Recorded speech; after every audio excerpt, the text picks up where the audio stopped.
Praise the lord, హల్లెలూయా. ప్రభు అయిన యేసుక్రీస్తు నామములో మీ అందరికీ హృదయపూర్వక వందనాలు, శుభాలు, దైవాశీస్సులు తెలియజేస్తూ ఉన్నాను. ప్రభునందు ప్రియులారా, అందరికీ వందనాలు. లైవ్ ఉందా?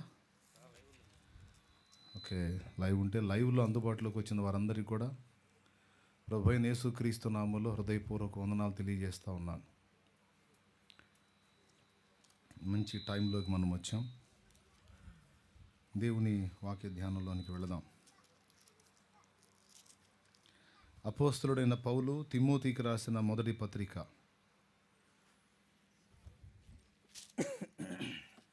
3వ అధ్యాయం. అపోస్తలుడైన పౌలు తిమోతికి రాసిన పత్రిక 3వ అధ్యాయము 14, 15, 16 వచనాలు. శీఘ్రముగా నీ యొద్దకు వత్తునని నిరీక్షించుచున్నాను. అయినను నేను ఆలస్యము చేసిన ఎడల దేవుని మందిరములో అనగా జీవము గల దేవుని సంఘములో జనులు ఎలాగూ ప్రవర్తింపవలెనో అది నీకు తెలియవలెనని ఈ సంగతులను నీకు వ్రాయుచున్నాను. జీవము గల దేవుని సంఘములో, దేవుని మందిరములో అనగా జీవము గల దేవుని సంఘములో జనులు ఎలాగూ ప్రవర్తింపవలెనో అది నీకు తెలియవలెనని ఈ సంగతులను నీకు రాయిచున్నాను. ఆ సంఘము సత్యమునకు స్తంభమును ఆధారమునై ఉన్నది. చాలు, చిన్న మాట ప్రార్థన చేసుకుందాం. ప్రేమ కలిగిన మా మహాపరిశుద్ధ తండ్రి, ఘనుడవగు దేవా, నీకు స్తోత్రమయ్యా. నీ దయాపూర్వక సంకల్పాన్ని బట్టి కృతజ్ఞతలు చెల్లిస్తూ ఉన్నాం దేవా. ఉపదేశమును వినగోరి మేమందరము నీ పాదాల చెంతకు వస్తున్నాం దేవా. మాతో మాట్లాడండి, మా మనోనేత్రాలు వెలిగించండి, సత్యమును మాకు స్పష్టపరచండి, బయలుపరచండి. ఉపదేశాన్ని అడ్డగింపు చూసే సైతాను, దురాత్మ, దయ్యపు, అంధకార, అల్లరి, ఆటంక శక్తులు యేసు నామములో బంధిస్తున్నాం. నీ సన్నిధి కాంతి మా మీద ప్రసరింపజేసి మీరే మా మధ్యకి దిగి వచ్చి మాతో మాట్లాడండి. నీ దాసుడు అపాత్రుడు, అయోగ్యుడు, నీ శిలువ రక్తము చేత బాగుగా కడిగి పరిశుద్ధపరిచి నీ దాసుని వాడుకొని మాతో అందరితో మాట్లాడమని యేసుక్రీస్తు నామములో ప్రార్థించి వేడుచున్నాం తండ్రి, ఆమేన్, ఆమేన్. ప్రభునందు ప్రియులారా, మరి సాయంత్రం వేళ, ఈరోజు బుధవారం కదా, సాయంత్రం వేళ ప్రభు చిత్తం అయితే మళ్ళీ లైవ్ ఉంటుంది కనుక చాలా క్లుప్త సందేశం, చాలా చిన్న ఉపదేశాన్ని మీకు అందించాలని ఆలోచన కలిగి ఉన్నాను. దేవుని చిత్తం అయితే అలాగే సింపుల్గా ఈరోజు మెసేజ్ ముగించాలని అనుకుంటున్నాను. దేవుని దయ, నేనైతే అట్లనే ఫిక్స్ అయ్యాను మరిగా.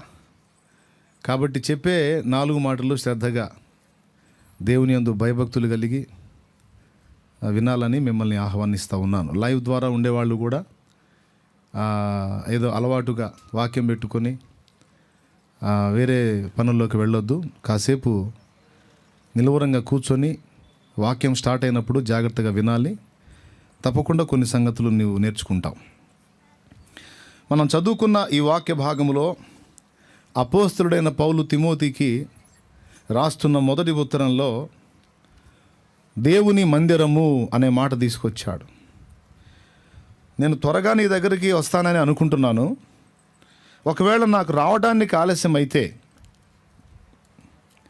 దేవుని మందిరములో అనగా జీవము గల దేవుని సంఘములో జనులు ఎలాగో ప్రవర్తింపవలెనో అది నీకు తెలియవలెనని సంగతులను నీకు రాయిచున్నాను అన్నాడు. ఉత్తరం రాశాడు. ఆ ఉత్తరంలో కొన్ని సంగతులు రాశాడు తన ఆత్మీయ కుమారుడైన తిమోతికి. ఆ సంగతులు ఎందుకు రాశాను అంటే దేవుని మందిరములో అని, దేవుని మందిరములో అనగా జీవము గల దేవుని సంఘములో అన్నాడు. మందిరము అంటే ఈ హస్తకృతము అయినటువంటి మందిరము కాదు, ఇందులో కూర్చునేటువంటి సంఘమే మందిరము. అందుకని సంఘమునకు డైరెక్ట్గా దేవుని మందిరం అనే టైటిల్ ఇక్కడ కనపడుతుంది. దేవుని మందిరము అనగా జీవము గల దేవుని సంఘములో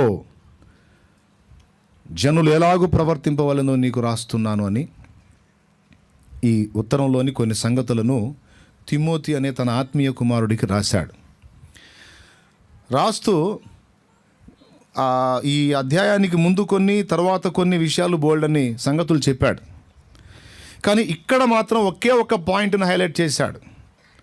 దేవుని మందిరములో అనగా జీవము గల దేవుని సంఘములో జనులు ఎలాగో ప్రవర్తింపవలనో అని నీకు రాశాను. ఆ సంఘము సత్యమునకు స్తంభమును ఆధారమునై ఉన్నది అన్నాడు. దేవుని మందిరము అంటే సంఘము అన్నాడు. ఆ సంఘము కూడా దేనికి పడితే దానికి ఆధారం కాదు, సత్యమునకు స్తంభమును ఆధారమునై ఉన్నది. అంటే సత్యమును నిలిపేదిగా, సత్యమునకు ఆధారమైనదిగా, సత్యమును చూపేదిగా, సత్యమును ప్రకటించేదిగా, సత్యమును అనుసరించేదిగా ఆ సంఘము ఉండాలి. సత్యమునకు ఒక స్తంభముగా, ఒక ఆధారముగా, సత్యమును చూపేదిగా, సత్యమును నేర్పేదిగా, సత్యమును అనుసరించేదిగా ఆ సంఘం ఉండాలి అని సత్యము అనే మాటని హైలైట్ చేశాడు పౌలు మహనీయుడు.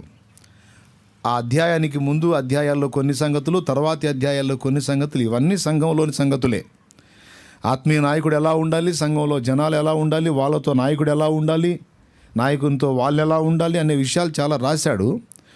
కానీ ఇక్కడ దేవుని మందిరం అనగా జీవము గల దేవుని సంఘం అని ఆ సంఘమును కూర్చున్నటువంటి వివరణ మాత్రం ఒకే ఒక్క మాటతో మనకి హైలైట్ చేసి చూపించాడు. సంఘము సత్యమునకు స్తంభము ఆధారమునై ఉండాలి అని. ఇప్పుడు పాయింట్కి వస్తున్నా, జాగ్రత్తగా వినండి. ప్రపంచంలోని మనుషులు రెండుగా విభజించాడు దేవుడు. ప్రపంచంలోని మనుషుల్ని రెండుగా విభజించాడు. ఒకటి సత్య సంబంధులు, రెండు అసత్య సంబంధులు. అందరికీ సువార్త వినబడుతుంది, బాగా వినాలి. అందరికీ సత్యదైవం ఎవరో, ఆయనను గూర్చిన సత్యమేదో సర్వలోకానికి చాటి చెప్పమని ప్రభు ఆజ్ఞ సేవకులకు అయింది. ప్రజలు విని గైకొన్నారా లేదా అన్నది తర్వాత సంగతి. ఆయన ప్రచురించమన్న సత్యమును ప్రకటించటం అనేది దైవ సేవకులుగా మా పని. దైవజనుడు సత్యమును ప్రకటిస్తూ ఉన్నప్పుడు మనుషులు రెండు రకాలు అన్నాను. ఒక వర్గమేమో సత్యమును ఆహ్వానించారు, ఒక రకమేమో సత్యమును తిరస్కరించారు. ఒక రకమేమో సువార్తను స్వాగతించి యేసు మాకు కావాలి అన్నారు, ఒక రకమేమో యేసు లేదు గీసు లేదు పోరా అన్నారు. ఇబ్బంది ఏం లేదు, ఎందుకంటే ప్రపంచంలో ఉన్న మనుషులందరూ ఒకే విధంగా లేరు. రెండు టైప్ ఆఫ్ మైండ్స్ ఉన్నాయి, రెండు రకాల ఆలోచన విధానాలు ఉన్నాయి. ఇక్కడ ధన్యకరమైన విషయం ఏంటంటే బీదలకు సువార్త ప్రకటింపబడుచున్నది అనే పదం ఒక చోట వాడాడు. బీదలకు సువార్త ఏంది? సువార్త అందరికీ కాదా? సువార్త అందరికీ కాదా?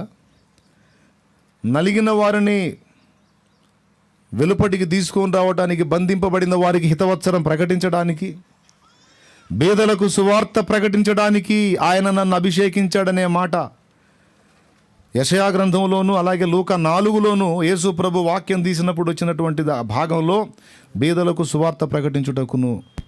ఒకసారి లూకా 4 తీసినట్లయితే 4:17 వచనం మీరు చూడగలిగినట్లయితే, ప్రవక్త అయిన యెషయా గ్రంథం ఆయన చేతికి ఇయ్యబడెను. ఆయన గ్రంథము విప్పగా ప్రభు ఆత్మ నా మీద ఉన్నది, బీదలకు సువార్త ప్రకటించుటకై. అదే బీదలకు సువార్త ఏంది? బీదలకు సువార్త అంటే ధనికులకు సువార్త వద్దా?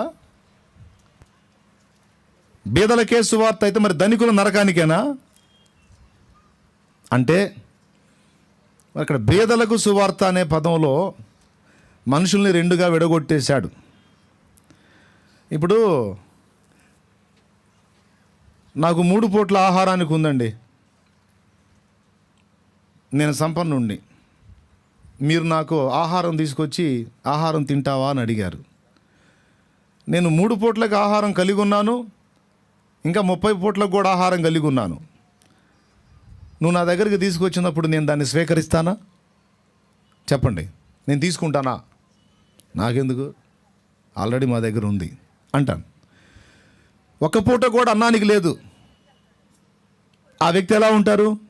ఏమీ లేని బీదలు. ఆ వ్యక్తి దగ్గరికి ఆహారం తీసుకొచ్చాను అనుకో, నేను అన్నం తీసుకొచ్చాను అనుకో, ఏమంటారు? బాబు మాకివ్వు. ఎంత ఇవ్వమంటారు? ఒక పూటకి ఇవ్వనా, 2 పూట్లకి ఇవ్వనా, 3 పూట్లకి ఇవ్వనా, 30 పూట్లకి ఇవ్వనా అంటే 3 సంవత్సరాలకైనా ఇచ్చినా మాకు ఇబ్బంది లేదు బాబు, మా దగ్గర ఏమీ లేదు, మాకు ఇవ్వండి. ఎవరైతే తమ దీన స్థితిని ఎరిగి దేవుని దయ కొరకు కాచుకుంటారో వారిని దేవుడు బీదలుగా పరిగణించాడు. ఎవరైతే తమ స్థితిని ఎరుగక తమను గూర్చి, తమ నీతిని గూర్చి గొప్ప తలంపులు కలిగి, కొంతమంది అంటారు కదా, నీ యేసు గీసు మాకేం అవసరం లేదులే, మేమేం పాపాత్ములం కాదు, మీలాంటి పాపులకి దరిద్రులకి మీలాంటి వాళ్ళకి ఆ యేసు ఏంది, మేమేం పాపాలు చేయాలా, మేము ఎవరిని ముంచలా, ఎవడి నోరు కొట్టలా, మేము ఎవడి కడుపు కాల్చలా, ఎవడికి అన్యాయం చేయాలా, మా అక్కర్లేదులే. ఈ కడుపు నిండినోడు తన ఆత్మీయ విషయంలో తను తాను సంపన్నుడు అనుకుంటున్నాడు. నాకు ఎవడి దయా దాక్షిణ్యం అక్కర్లేదు, ఎవని కనికరం, ఎవని రక్తం, ఎవని కృప నాకు అవసరం లేదు, ఆల్రెడీ నేను మంచోడినే అన్నవాడిని సంపన్నుల లెక్కలో వేసేశాడు. స్తోత్రం చెప్పండి. అయ్యా నేను పాపాత్ముడిని ప్రభు, నా పాపమునకు మితి లేదు, మిష లేదు నాయన, విస్తారమైన పాపములు చేసిన దౌర్భాగ్యుడును, పాపాత్మురాలిని ప్రభువా, నేనేం చేసి కూడా నా పాపాల్లోంచి బయటపడే దారి నాకు దొరకట్లేదయ్యా, ఏం చేసినా కూడా నీ ముందు చెల్లుబాటు కాదు, నేను చేసిన పాపాలన్నీ పోగొట్టుకోవడానికి నీకేదో ఇచ్చి నిన్ను శాంతిపరచాలంటే అయ్యేది కాదు, నా పాపములకు ధర్మశాస్త్రం ప్రకారం, న్యాయం ప్రకారం నేను శిక్ష పొందాల్సిందే, ఆ శిక్ష బ్రతుకులో అశాంతి, చచ్చాక నరకం. మరి ఈ రెండింటినీ నేను తప్పించుకొని బ్రతుకులో నెమ్మది, చచ్చాక నిత్య జీవం పొందాలంటే మరి పాప బంధకాల్లోంచి బయటపడాలి, బయటపడే దారి నాకు దొరకట్లేదు, దిక్కు నీవే ప్రభు, దేవుడా నువ్వే దారి చూపించు అని ఎవరైతే తమ ఆత్మ విషయమై దీనులై ఉంటారో వారిని బీదల లెక్కలో వేశాడు. ప్రకటించబడింది వారికి, స్వీకరించేది కూడా వారికి. ధనికులకు కూడా ప్రకటింపబడింది, కానీ వారు ఆత్మీయ విషయంలో ధనికులైనందున, ఏది వాళ్ళ ఫీలింగ్లో, ఆత్మీయ విషయాల్లో మాకు యేసు రక్తం అవసరం లేదు, యేసు కృప అవసరం లేదు, అసలు యేసే అవసరం లేదు. ఆయనంతా చెడిపోయిన వాళ్ళకి, ఆ వ్యభిచారులకి, ఆ తాగుబోతుళ్ళకి, ఆ తిరిగిపోతుళ్ళకి, ఆ తేడాలకి, వాళ్ళకి వీళ్ళు ఉంటారు కదా, అదంతా ఆ దరిద్రం బ్యాచ్కి మాకు అవసరంలా యేసు. అయ్యా నేను దీనుణ్ణి ప్రభువా. సువార్త ఎవరి కోసం ప్రకటింపబడిందో తెలుసా? నాకు యేసు అక్కర్లేదనే గర్వాంధులకు, అహంభావుల కోసం కాదు. నా ఆత్మను నేను ఏం చేసి కూడా రక్షించుకోలేను, దేవుడా నా ఆత్మ రక్షింపబడేదారి నువ్వే చూపవని ఎవరు దీనులై కాచుకున్నారో వారి కొరకు ప్రకటించమన్నాడు. ఎందుకంటే యేసును స్వీకరించేది కూడా వారే. ఈరోజు సర్వమానవాళికి ప్రకటించండి, కానీ అందరూ తీసుకోరు. ఎందుకంటే మనుషుల్లో 2 రకాలు ఉన్నారు, కడుపు నిండినోళ్ళు ఉన్నారు, కడుపు మండుతున్నోళ్ళు ఉన్నారు. కడుపు ఎవరికైతే మండుతుందో, తన ఆత్మీయ దీనత్వం, తన ఆత్మీయ స్థితి ఏంటో తెలుసుకున్నవారు ఖచ్చితంగా నన్ను స్వీకరిస్తారు. తమ ఆత్మీయ స్థితిని ఎరగని వారు నన్ను గైకొనలేరు. వారి కోసం కాదు, నన్ను కావాలని కోరుకునేవారు ఒక వర్గం ఉన్నారు, వారి కోసం వెళ్ళండి, ప్రకటించండి అన్నాడు. అందులో మీరందరూ ఉన్నందుకు ధన్యులు. ఈ లైవ్లో ఉన్నవాళ్ళు, ఇక్కడ కూర్చున్న వాళ్ళు, నేను, మనందరం అందులో ఉన్నందుకు, ఆ బీదల లెక్కలో, ఆ ఆత్మ విషయమైన దీనుల లెక్కలో మనమందరము ఉన్నందుకు ధన్యులం, అదృష్టవంతులం. సమాజం మనల్ని ఎగతాళి చేయొచ్చు, హేళన చేయొచ్చు, నవ్వచ్చు, తృణీకరించవచ్చు, హల్లెలూయా బ్యాచ్ అనొచ్చు, మనం పోతా ఉంటే ఆమేన్ అనొచ్చు ఎగతాళిగా. ఒక్కోసారి నేను రోడ్డు మీద పోతా ఉంటే ఒక్కొక్కడు హల్లెలూయా అంటాడు, నేను వాడికి వెళ్ళి చూడండి నవ్వుకుంటూ వెళ్తా. ఎందుకు తెలుసా? హల్లెలూయా అని ఎందుకు, హల్లెలూయా అంటే నన్ను వెటకారం చేయడానికి అన్నాడు, కానీ అన్న మాటలో వాడు ఏమన్నాడు తెలుసా? ప్రభువుని స్తుతించండి, ప్రభువుకు స్తోత్రం అన్నాడు. నన్ను చూసి ప్రభువుకు స్తోత్రం అన్నాడు, వాడు తిట్టలా, నన్ను ఎగతాళి అనుకొని నా ప్రభువుని స్తుతించాడు వాడు. నవ్వుకుంటూ వెళ్తాను నేను. ఎందుకు? నేను హల్లెలూయా పార్టీ, నేను ఆమేన్ పార్టీ. వాడు వెటకారం, ఏం పర్వాలా.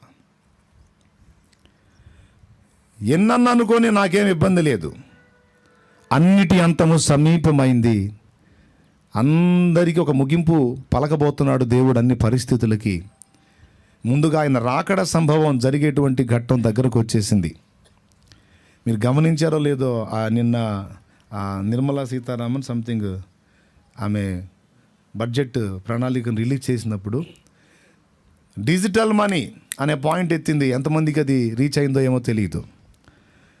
అంటే ఏంటి? కరెన్సీ రహిత పాలన. చేతిలో ఇక డబ్బు ఉండడానికి వీలు లేకుండా అందరి డబ్బు బ్యాంక్ అకౌంట్ల రూపంలో ఉండి account to account transfer.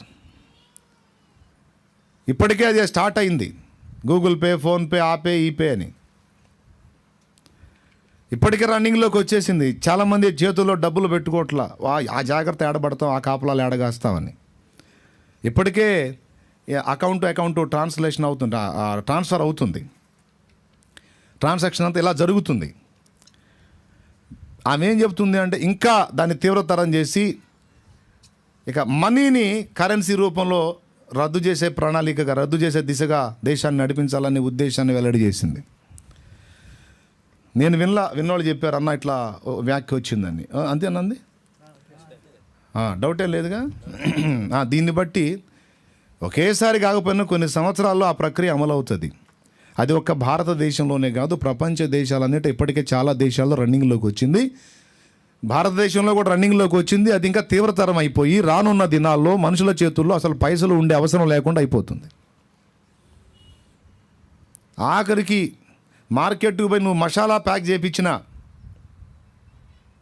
Cell phone తీయటం, నీ అకౌంట్లోంచి అవతల అకౌంట్కి మనీ ట్రాన్స్ఫర్ చేయటం, అంతే. ఇప్పటికే జరుగుతుంది. అది ఇంకా అందరికీ అలవాటు అయిపోతుంది. ఎవరి చేతిలో కూడా డబ్బు ఉండే అవసరం లేదన్నమాట. అంతకుముందేమో కరోనా వైరస్ వ్యాప్తి కారణంగా ఇలా చేద్దాం అన్నట్టుగా అప్పుడు ప్రతిపాదన తీసుకొచ్చారు. ఇప్పుడేమో ఇలా చేయటం వల్ల బ్లాక్ మనీ అనేది ఉండదు. కరెన్సీ రూపంలో డబ్బు ఉంటే ఆ డబ్బును దాచిపెట్టి వేరే రకంగా వాడే అవకాశం ఉంటుంది. అంత అకౌంట్ల రూపంలో అందరి డబ్బు బ్యాంకులో ఉన్నట్టయితే గవర్నమెంట్కి రావాల్సిన ట్యాక్స్ చక్కగా ఎవరి దగ్గర వాడు ఇచ్చే పని లేదు, లాక్కుంటాం. గవర్నమెంట్ ఫీలింగ్ అనమాట. ఇంకెవరిని అడిగేది లేదు, నువ్వు మనీ కట్టావా లేదన్నది కాదు. అకౌంట్లు, బ్యాంక్ అకౌంట్ ఉంటుంది కాబట్టి అందులో గవర్నమెంట్ ట్యాక్స్ గవర్నమెంట్ కట్ అయిపోతుంది. అర్థమైందా? నీకు ఇన్కమ్ ట్యాక్స్ వాళ్ళకి చాయకిరి తప్పిద్ది అనమాట. బోల్డ్ అంత ప్రణాళిక ఒక్కటేగా చాలా ప్రయోజనాలను ఆలోచించి ఇలాంటి తీసుకొచ్చారు ప్రతిపాదన. ఇలా జరిగిద్దన్న సంగతి బైబిల్ ముందే చెప్పింది. వాస్తవంగా ఇప్పుడు కొంచెం చప్పట్లు కొట్టాల్సింది, మరి బహుశా మీరు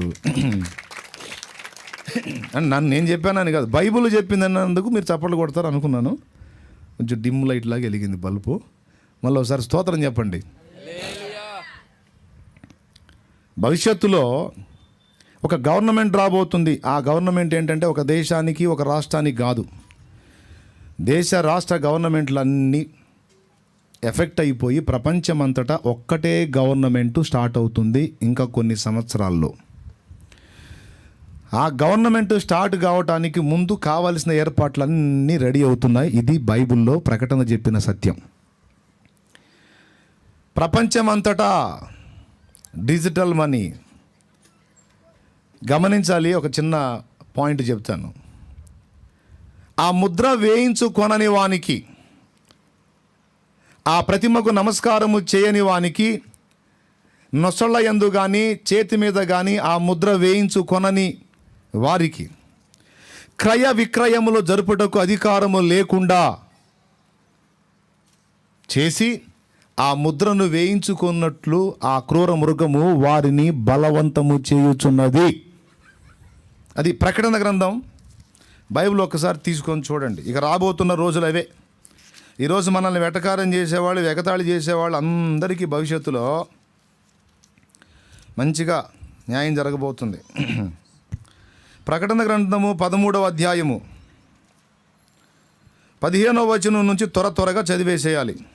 మరియు ఆ మృగము యొక్క ప్రతిమ మాట్లాడునట్లును ఆ మృగము యొక్క ప్రతిమకు నమస్కారము చేయని వారిని హతము చేయునట్లును ఆ మృగము యొక్క ప్రతిమకు ప్రాణమిచ్చుటకై దానికి అధికారం ఇవ్వబడును. కాగా కొద్దివారు గాని గొప్పవారు గాని ధనికులు గాని దరిద్రులు గాని స్వతంత్రులు గాని దాసులు గాని అందరూ తమ కుడి చేతి మీదనైనను తమ నొసటి యందైనను ముద్ర వేయించుకొనున్నట్లును ఆ ముద్ర అనగా ఆ మృగము పేరైనను దాని పేరిటి సంఖ్యైనను గలవాడు తప్ప క్రయ విక్రయములు చేయుటకు మరి ఎవనికి అధికారము లేకున్నట్లును అది వారిని బలవంతము చేయుచున్నది. ఏం చెప్పాను? ముందు చెప్పింది ఉంది కదా, క్రయ విక్రయములు ఏది? ముద్ర వేసుకొని. ఒకవేళ ముద్ర వేసుకోకపోతే క్రయ విక్రయములు చేయటానికి లేదు. క్రయ విక్రయం అంటే ఏంటో తెలుసా? అమ్మటం కానీ కొనటం కానీ.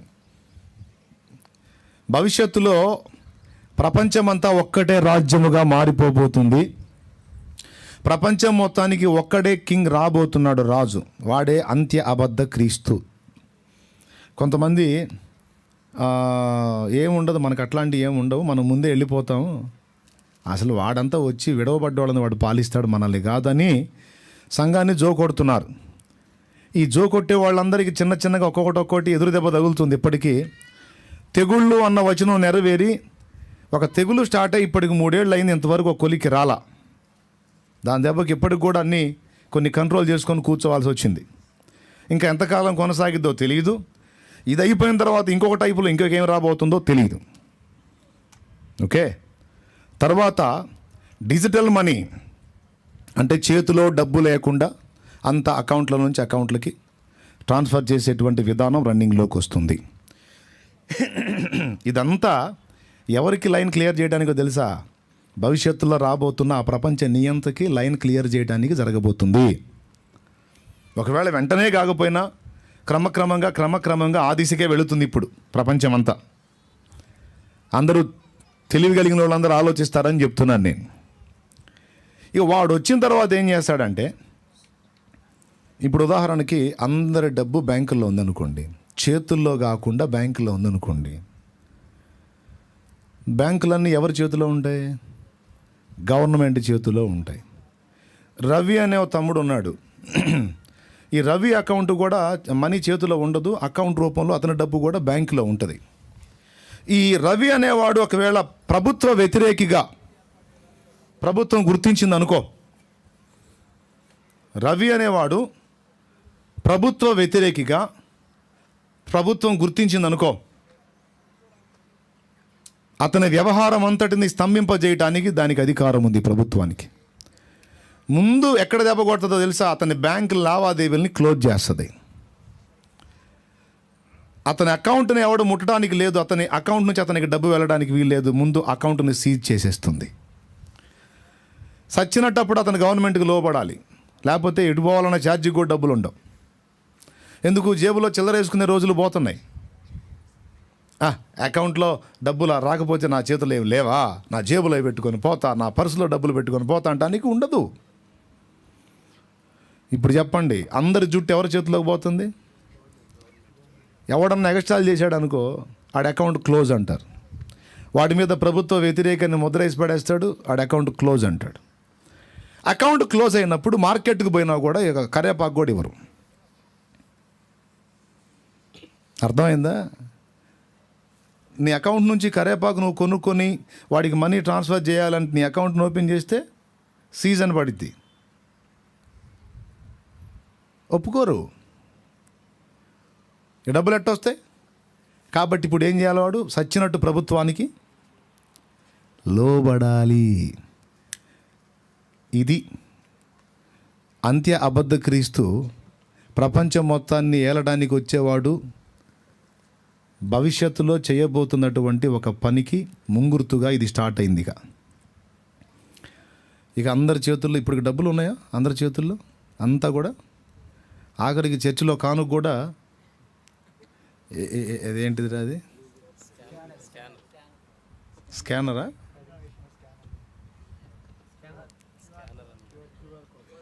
క్యూఆర్ కోడ్, అదిరా. స్కాన్ చేసుకొని అకౌంట్లోకి మనీ పంపిస్తూ ఉంటాడు. పరిస్థితి అది. అంతా ఏంది, ఒక అకౌంట్ నుంచి ఒక అకౌంట్కి ఇప్పటికే రన్నింగ్ తీవ్రంగా జరుగుతుంది. ఇంకా ఎంతో కాలం పట్టదు చేతిలో రూపాయి లేకుండా పోవటానికి. చాలా దగ్గరకు వచ్చిన రోజులు. స్తోత్రం చెప్పండి, గట్టిగా చెప్పండి. ఏం రోజులు? అంత్య అబద్ధ క్రీస్తు బయలుపడే రోజులు, యేసు రాకడ దినములు. హల్లెలూయా, దగ్గరకు వచ్చినాయి.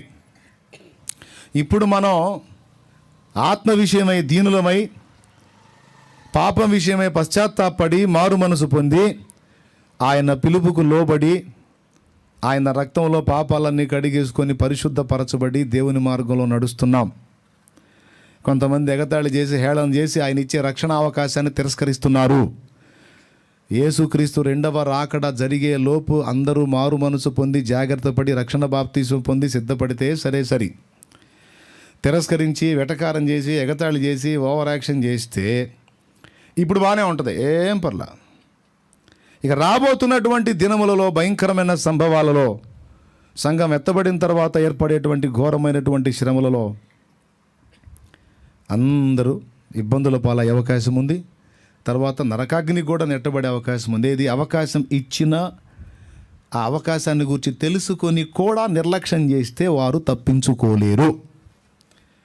ఒకవేళ సువార్త అందక, తెలియక, యేసయ్యను గురించి స్పష్టంగా అవగాహన లేక, తెలుసుకోలేకపోతే వానికి కనికరం ఉండొచ్చు, వాని విషయంలో దేవుడు కనికరం చూపొచ్చు. కానీ స్పష్టంగా తెలుసుకొని కూడా దేవుని తిరస్కరిస్తే వానికి ఇంకా అవకాశం ఉండదు. కాబట్టి ఇప్పుడు సమాజంలో 2 విధములైన మనుషులు అని చెప్పాను. 1, తమ ఆత్మ విషయమై దీనులు. 2, తమ ఆత్మ విషయంలో తమను తాము సంపన్నులు అనుకొనుచున్నవారు. ఇప్పుడు సంఘం ఏంది? ఆత్మ విషయమై దీనులైన వారి గుంపు, ఆత్మ విషయమై బీదలైన వారి గుంపు. ఈ సంఘము చూడండి, దేవుడు ఎవరిని పిలుచుకున్నాడు? ఎవరు దీనులై ఉన్నారో, అయ్యా ఎవరు తగ్గింపు కలిగి ఉన్నారో, ఎవరు తమ స్థితిని తాము ఎరుగున్నారో వారినే దేవుడు తన యొద్దకు పిలిచి వారికి రేపు శ్రేష్టమైన అంతస్తు ఇవ్వబోతున్నాడు. ఒక మాటలో చెప్పాలంటే ఈ దీనుల గుంపునే నా మందిరం అనేశాడు దేవుడు. ఈ సాత్వికుల గుంపునే, ఈ ఆత్మ విషయమైన దీనుల గుంపునే, ఈ బేదల గుంపునే నా మందిరం అనేశాడు. అందులోనే నేను నివాసం ఉంటానన్నాడు. అహంకారులను ఎదిరించి దీనులకు కృప చూపే నా దేవుడు. దేవునికి మహిమ. ఇప్పుడు మనుషులు 2 రకాలని చెప్పాను కదా. ఒక రకం ఆత్మ విషయమై దీనులు, ఒక రకం ఆత్మ విషయమై అహంభావులు. మరి దేవుని మందిరం ఏది? ఆత్మ విషయమైన దీనుల గుంపు, సంఘం. అయితే ఇప్పుడు ఎంతమంది అయితే తమ ఆత్మీయ దీనత్వాన్ని ఎరిగి దేవుని రక్షణలోనికి వచ్చారో, వినాలి బాగా, రక్షణలోకి వచ్చారో, వీళ్ళలో కూడా మళ్ళీ 2 వర్గాలు ఉన్నాయి. బాగా వినాలి. రక్షణలోనికి వచ్చిన వాళ్ళలో కూడా మళ్ళీ 2 వర్గాలు ఉన్నాయి. ఈ 2 వర్గాలు ఏంటంటే, సత్యమును సంపూర్ణంగా ఇష్టపడేవాళ్ళు, సగం సత్యంలోనే ఆగిపోయిన వాళ్ళు. దేవునికి స్తోత్రం. సత్యమును సంపూర్ణంగా ఇష్టపడేవాళ్ళు, సగం సత్యంలోనే ఆగిపోయిన వాళ్ళు. అదేందన్నయ్య మళ్ళీ ఇదొకటి అనుకోకండి. సగం సత్యం ఏంది, సంపూర్ణ సత్యం ఏంది అంటే, వాక్యము సత్యము అన్నాడు యేసయ్య.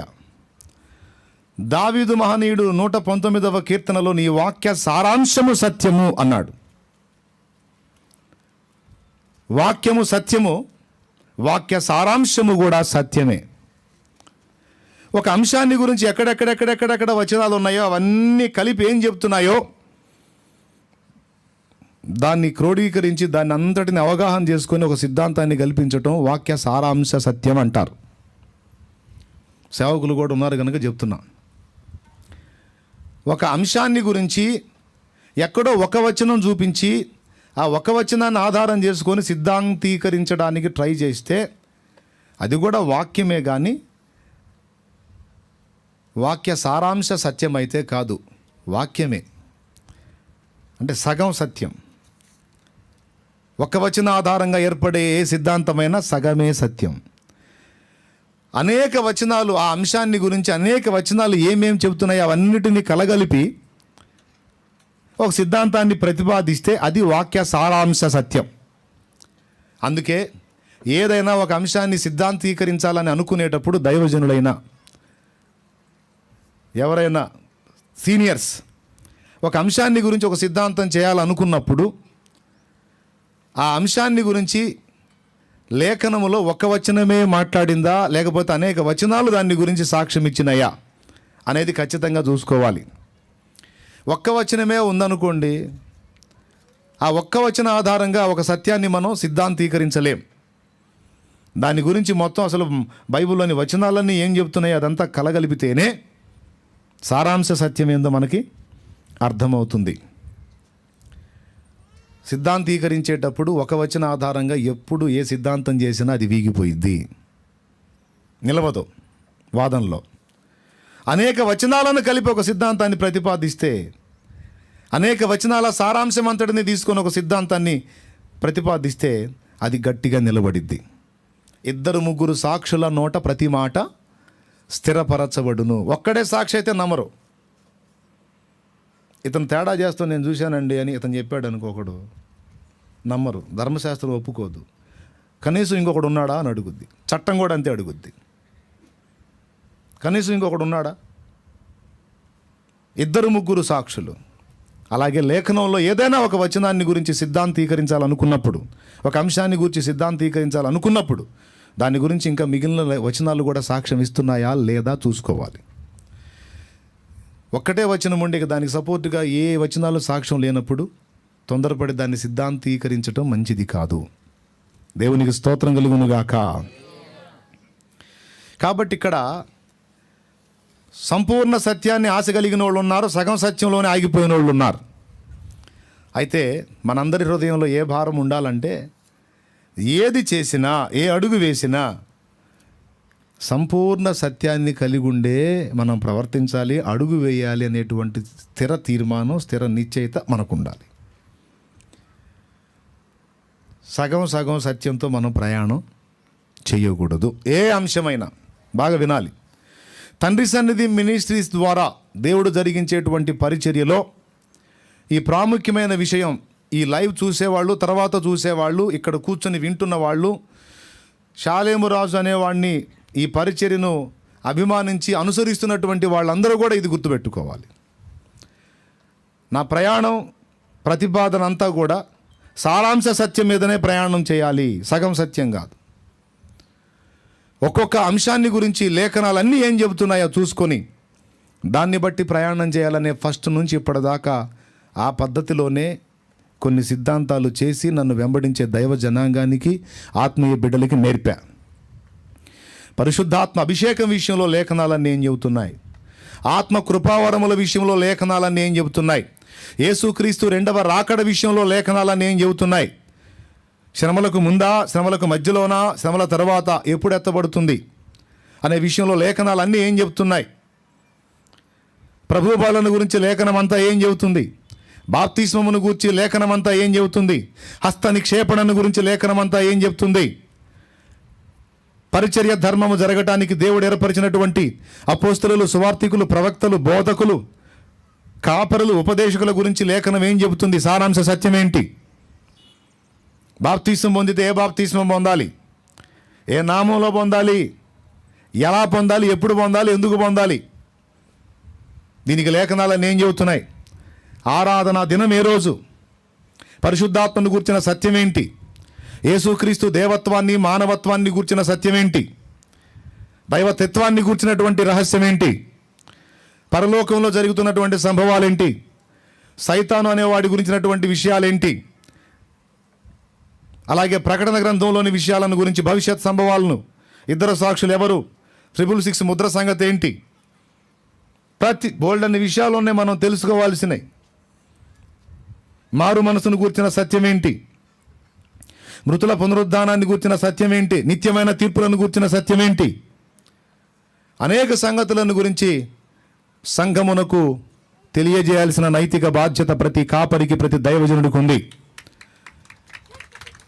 ఒక పక్క రేమా సందేశం ఇస్తూనే మరో పక్క లోగోస్ కూడా వారికి నేర్పించాలి. సేవకులు గుర్తించాలి. ఇది లోగోస్ అన్న వాక్యమే, రేమా అన్న వాక్యమే. రేమా సందేశం ఏంటంటే సమకాలీన పరిస్థితులకు సంబంధించి, ఉదాహరణకి ఈరోజు ఇక్కడ కూటం ఉంది, ఈ కూటంలో మీరు అందరూ కూర్చున్నారు. ఈ కూటానికి వచ్చిన వాళ్ళు వాస్తవంగా ఎవరెవరు ఏ సమస్యలో, బాధలో, ఇరుకుల్లో, ఇబ్బందుల్లో, అప్పుల్లో, తిప్పల్లో, నొప్పుల్లో, ఇరుకుల్లో, కష్టాల్లో, నిందల్లో, అవమానంలో ఎవరు ఏ బాధలు ఉన్నారో నాకు తెలియదు. కానీ దేవుని వాక్కు నాకు దొరుకుతుందని మిగులు ఆశతో వచ్చి కూర్చున్నారు. వాక్యం మొదలుపెట్టి నేను మాట్లాడటం మొదలుపెట్టిన తర్వాత రేమా సందేశం యొక్క పట్టు ఎలా ఉంటుందంటే, ఎవరెవరు ఏ సిచ్యువేషన్స్లో వచ్చి కూర్చున్నారో వారందరికీ అప్పటి కాలానికి కావాల్సినటువంటి సమాచారం అంతా వెళ్ళిపోతుంది ఈ ప్రసంగంలోనే. సమకాలీన పరిస్థితులను అనుసరించి తన బిడ్డల యొక్క బాధలను, బాగోగులను గుర్తించి దేవుడు ఎప్పటికప్పుడు వాళ్ళని ఆదరించి, ధైర్యపరిచి, ప్రోత్సహించి ముందుకు నడిపించడానికి సరిపడినటువంటి సందేశం కూడా వాక్యమే. దాన్ని రేమా సందేశం అన్నారు. ఇప్పుడు వాస్తవానికి ఈ బ్రదరు అప్పుల్లో ఉన్నాడు అనుకుందాం, చాలా ఇబ్బందులు పడుతూ ఉన్నాడు. నేను ఆయన వచ్చి కూర్చుంటే ప్రసంగం నాలుక గురించి మనం ప్రసంగం చేశామనుకో, నేను ప్రసంగం చేశాను అనుకో. ఇప్పుడు ఆయన ఏం వచ్చాడంటే, అప్పులోళ్ళు బెదిరిచ్చారు, రేపు నేను అంతూ తెలుసా, సామాన్లు బయట వేస్తాను, నువ్వు డబ్బులు కట్టకపోతే నీ పని చేస్తాను అని వార్నింగ్ ఇచ్చిపోయారు. ఇప్పుడు అతనికి ఏం కావాలా? నాలుక జాగ్రత్త అంటే సరిపోయిద్దా? నాలుక ఇక్కడ మాట్లాడడానికి దమ్మే లేదు సార్, వాళ్ళ నాలుకలు విపరీతంగా పాములాగా వాడిపోతున్నారు నా మీద అని అంటాడు. ఇప్పుడు అతనికి ఏ సందేశం కావాలి? భయపడకు, సింహాల నోళ్ళు మూసిన దేవుడు నీకు తోడై ఉన్నాడు, ఆయన నీకు తోడై ఉంటాడు, నీ మీదికి దండెత్తి వచ్చిన వారిని ఆయనే కంట్రోల్ చేస్తాడు, నువ్వు ధైర్యంగా ఉండంటే విశ్వాసం బలపడి పోయి ప్రార్థనలో కూర్చుంటాడు. నువ్వు అన్న మాట నెరవేర్చు ప్రభువా అని ఆదరణ పొంది కృతజ్ఞతలు చెల్లించి వెళ్ళి ప్రేయర్లో కూర్చుంటాడు. మనుషులు పెట్టు నిందకు భయపడి వెళ్ళి దేవుని ముందు కూర్చొని ప్రార్థన చేయన్న సందేశం వెళ్ళినప్పుడు పోయి సాగిల పడతాడు. అంతేగా నాలుగు జాగ్రత్త అంటే ఇది నాకు చెందింది కాదని కూర్చుంటాడు. అలాగని ఇక్కడ నుంచి నాలుగు గురించి ప్రసంగం చేసేది వాక్యం కాదా? వాక్యమే, కానీ ఆయనకి అవసరమైనటువంటి మాట కాదు. ప్రజెంటు తనున్న సిచ్యువేషన్లో. ఓకే, రేమా సందేశం అంటే ప్రస్తుత టైంకి, ప్రస్తుత పరిస్థితులకి ఏది అవసరమో దాన్ని దేవుడు అందిస్తాడు. స్తోత్రం చెప్తారా? దాన్ని రేమా సందేశం అంటారు. లోగస్ అంటే అది కూడా వాక్యమే, సబ్జెక్ట్ అన్నమాట. రెండు వాళ్ళ ఆత్మీయ నాయకుడు విశ్వాసులకి ఒక పక్క వారి పరిస్థితులకు తగినట్టుగా వారిని దేవుని ఆత్మ మూలంగా ధైర్యపరిచి, ప్రోత్సహించి, కృంగిన వారిని లేవనెత్తి పరిశుద్ధాత్మ నడిపింపులో వారిని ఉజ్జీవింపచేయాలి ఒకటి. రెండవది, వారికి బైబిల్లోని సిద్ధాంతపరమైన విషయాలు, బేసిక్స్ ఏవైతే అవన్నీ ఖచ్చితంగా నేర్పాలి. ప్రార్థన గురించిన సత్యం ఏంటి, ప్రార్థన ఎలాగూ దేవుని సమీపించాలి మనం, అట్లా ప్రతి దాని గురించి కూడా అవగాహన కల్పించాలి. ప్రతి కాపరి ఈ రెండు విషయాలలో ఆత్మీయ బిడ్డల్ని బ్యాలెన్స్ చేసేటువంటి సామర్థ్యం కొరకు సిద్ధపడాలి, ప్రార్థించాలి, ప్రయత్నించాలి. ఒక్కసారి స్తోత్రం చెబుతారా గట్టిగా దేవునికి? అందుకే చెప్తున్నాను, అన్ని సంగతులు అవగాహన కలిగి ఉండాలి. ఇప్పుడు సగం సత్యాన్ని ప్రేమించే వాళ్ళు ఉన్నారు, సంపూర్ణ సత్యాన్ని ప్రేమించే వాళ్ళు ఉన్నారు. అసలు తెలియనోడుతోనన్నా మాట్లాడవచ్చు. వాడికి అసలు ఏం తెలియదు కాబట్టి మనం చెప్పిందల్లా మెల్లకుండా వింటాడు. బాగా తెలిసినోడి దగ్గరన్నా మనం నేర్చుకోవచ్చు. బాగా తెలిసినోడు కనుక వాడితో మాట్లాడవచ్చు, ఎందుకంటే వాడు చెప్పే మనకు ఉపయోగపడుతుంది, నేర్చుకోవచ్చు. అసలు తెలియనోడికేమో నేర్పవచ్చు, బాగా తెలిసినోడి దగ్గర నేర్చుకోవచ్చు. ఈ సగం తెలిసిన వాళ్ళతో బోళ్ళంత బాధ, వాడికి సగం తెలుసు సగం తెలియదు. ఎట్టయిపోయిద్దంటే అటు ఇటుగానే వాళ్ళ తయారవుతాడు అనమాట. ఇట్లాంటి వాళ్ళు ఎక్కువ మంది ఉన్నారు. దేవునికి స్తోత్రం, హల్లెలూయా. అయితే మనం ఒక మెట్టు ఎక్కి సమగ్రంగా సత్యాన్ని విశ్లేషించుకొని తెలుసుకొని, ప్రతి సేవకుడు దేవుడు నాకు ఇచ్చిన పరిచర్య, నేను కట్టే సంఘము, నా ద్వారా దేవుడు నిర్మించేటువంటి సంఘము సత్యమునకు స్తంభము, ఆధారమై ఉండాలి అనే తీర్మానంతో పనిచేయాలి. ఏదో ఆదివారం ఓ ప్రసంగం, శుక్రవారం ఓ ప్రసంగం, బజారు కూటంలో ఒక సువార్త ప్రసంగం అయిపోయి అన్నట్టుకుంటే ఆ సంఘము సత్యమునకు స్తంభమును ఆధారమును కాదు, దేవుని మందిరము అనిపించుకోదు. ఈ మందిర ప్రతిష్టలో దేవుని సంఘం అనే మందిరం గురించి మనం మాట్లాడుకుంటున్నాం. దేవుని మందిరము అంటే సంఘం అన్నాడు. ఏ సంఘము? అన్ని సంఘాలు దేవుని మందిరమేనా? నో. ఏ సంఘము సత్యమునకు స్తంభమును ఆధారమునై ఉన్నదో అది దేవుని మందిరం. అందులో దేవుడు నివాసం ఉంటాడు. సంఘములో ఉన్న ప్రతి విశ్వాసికి సత్యం అంటే తెలుసు. సత్యం కొరకు ఆశ ఉంది కాబట్టే సత్యమై ఉన్న యేసు దగ్గరకు వచ్చారు. నీకు తెలుసా, ఇక్కడ కూర్చున్న వాళ్ళు చదువుకోని వాళ్ళు ఎంతమందో చేతులు ఎత్తండి. నాకు అసలు అక్షర జ్ఞానం అస్సలు లేదన్న వాళ్ళు చేతులు ఎత్తండి. అస్సలు లేదయ్యా, సంతకం కూడా రాదయ్యా. సరిగా చేతులు ఎత్త. విచిత్రమైన విషయం చెప్పనా, మీకున్న జ్ఞానం, మీకున్న ఐడియాలజీ, మీకున్న ఆలోచన విధానం లోకంలో పిహెచ్డి చేసిన ప్రొఫెసర్స్ కూడా లేదు. వాళ్ళందరూ మీ దగ్గర ఆకులు ఎత్తడానికి కూడా పనికిరారు. గ్యారంటీ చెబుతా. మీరు తిన్న ఆకు ఎత్తడానికి కూడా పనికిరారు వాళ్ళు. లోకములో ఉన్న జ్ఞానులు, లోక జ్ఞానులు ఏందన్నావు అంత డిగ్రీ ఇచ్చావు మాకు అంటారా? డిగ్రీ ఏం చెప్పలే, అంతకంటే పెద్దదే ఇచ్చా. ఎందుకంటే లోక జ్ఞానం బోల్డంత ఉంది, కానీ సత్యమును గూర్చిన జ్ఞానం వారికి లేదు. సత్యమై ఉన్న యేసును గూర్చిన జ్ఞానం వారికి లేదు. యేసును బయలుపరిచేది లోక జ్ఞానం కాదు. లోక జ్ఞానం కాదు. పేతురికి చదువు లేదన్నాడు. విద్య లేని పామరులు పేతురు యోహాన్లని స్పష్టంగా లేఖనంలో అపోస్తల కార్యం 4లో ఉంది. వారు పేతురు యోహాన్ల ధైర్యము చూచినప్పుడు వారు విద్య లేని పామరులను ఎరిగి. మరి యేసు ఎలా ప్రత్యక్షమయ్యాడు? యేసు ఎలా వారికి బయలుపరచబడ్డాడు అంటే యేసయ్యే చెప్పాడు పేతురుతో, పరలోకమందున్న నా తండ్రియే నీకు బయలుపరచను కానీ రక్తమాంసములు నీకు బయలుపరచలేదు అన్నాడు. ఈరోజు మీకు అందరికీ సత్యమైన యేసు ఎలా దొరికాడో తెలుసా? మీ కళ్ళ ముందు ఆయన్ని ప్రత్యక్షపరిచి ఆయన్ని గూర్చిన సత్యం నీకు అందేటట్టు చేసి, ఆయనను గూర్చి నీకు అందిన సత్యం అర్థం చేసుకునే శక్తిని నీకు ఇచ్చింది పరలోక తండ్రి. గట్టిగా ఎందుకో తెలుసా? కొంతైనా నీ మనస్సాక్షి మంచిది. చదువే లేదు కానీ మనస్సాక్షి మంచిది. ఏం మంచిదో తెలుసా? నీ లోపాన్ని నీకు చూపిస్తే ఒప్పుకొని దిద్దుకునే మనసు నీకుంది. నీ లోపాన్ని, నీ పాపాన్ని, నీ పొరపాటుని నీకు చూపిస్తే నిజమే అని అంగీకరించి ఆమోదించి దాని విషయమై దుఃఖపడే మనసు నీకుంది. దాని నుంచి విడుదల కావాలని కోరుకునే మనసు నీకుంది కనుక నీ హృదయాన్ని గుర్తుపట్టి నిన్ను దర్శించి తీసుకొచ్చి ఆయన మందలో కలిపాడు. ఇప్పుడు కొట్టు గట్టిగా.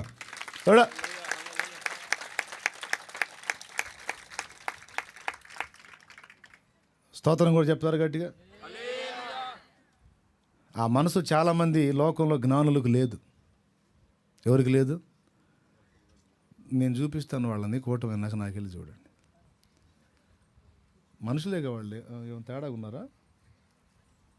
మనుషులే కదా, మరి అడు చూస్తున్నారు ఏంది?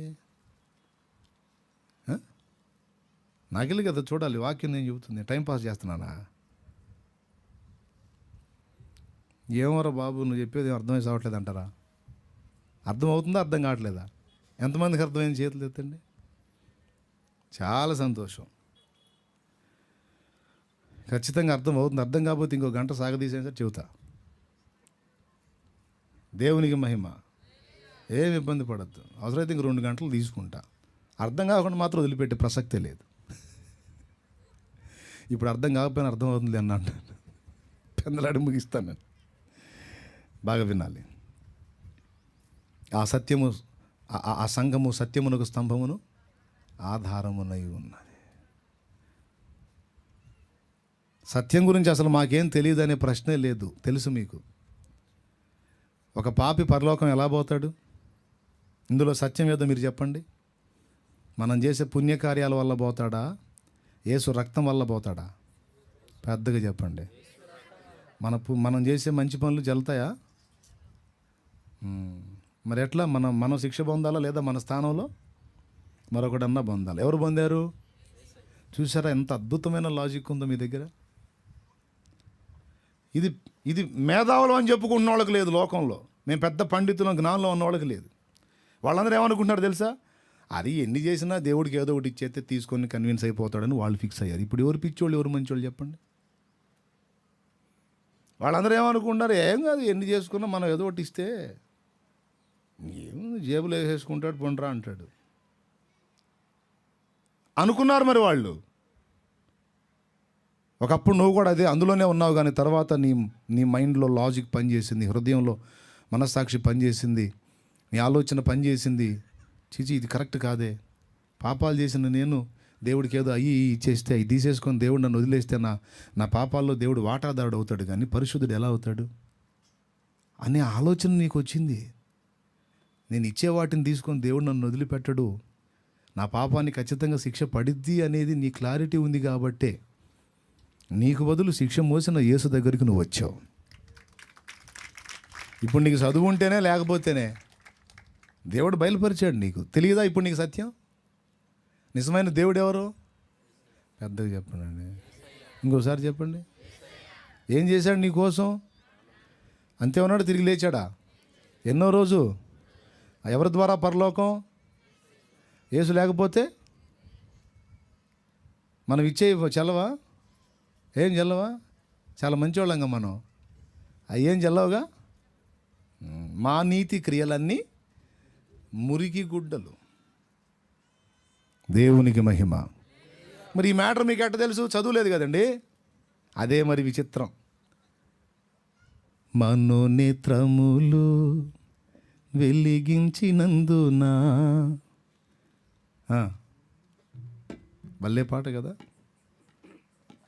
మీ మనోనేత్రాలు ఆయన వెలిగించాడు, మీకు సత్యం బోధపడింది, సంతోషం, సత్యం తెలుసుకున్నారు, రక్షకుడి దగ్గరికి వచ్చారు, తడవు చేయకుండా వెంటనే పాపాలు కూడా కడిగేసుకొని బాప్తీసం పొందారు.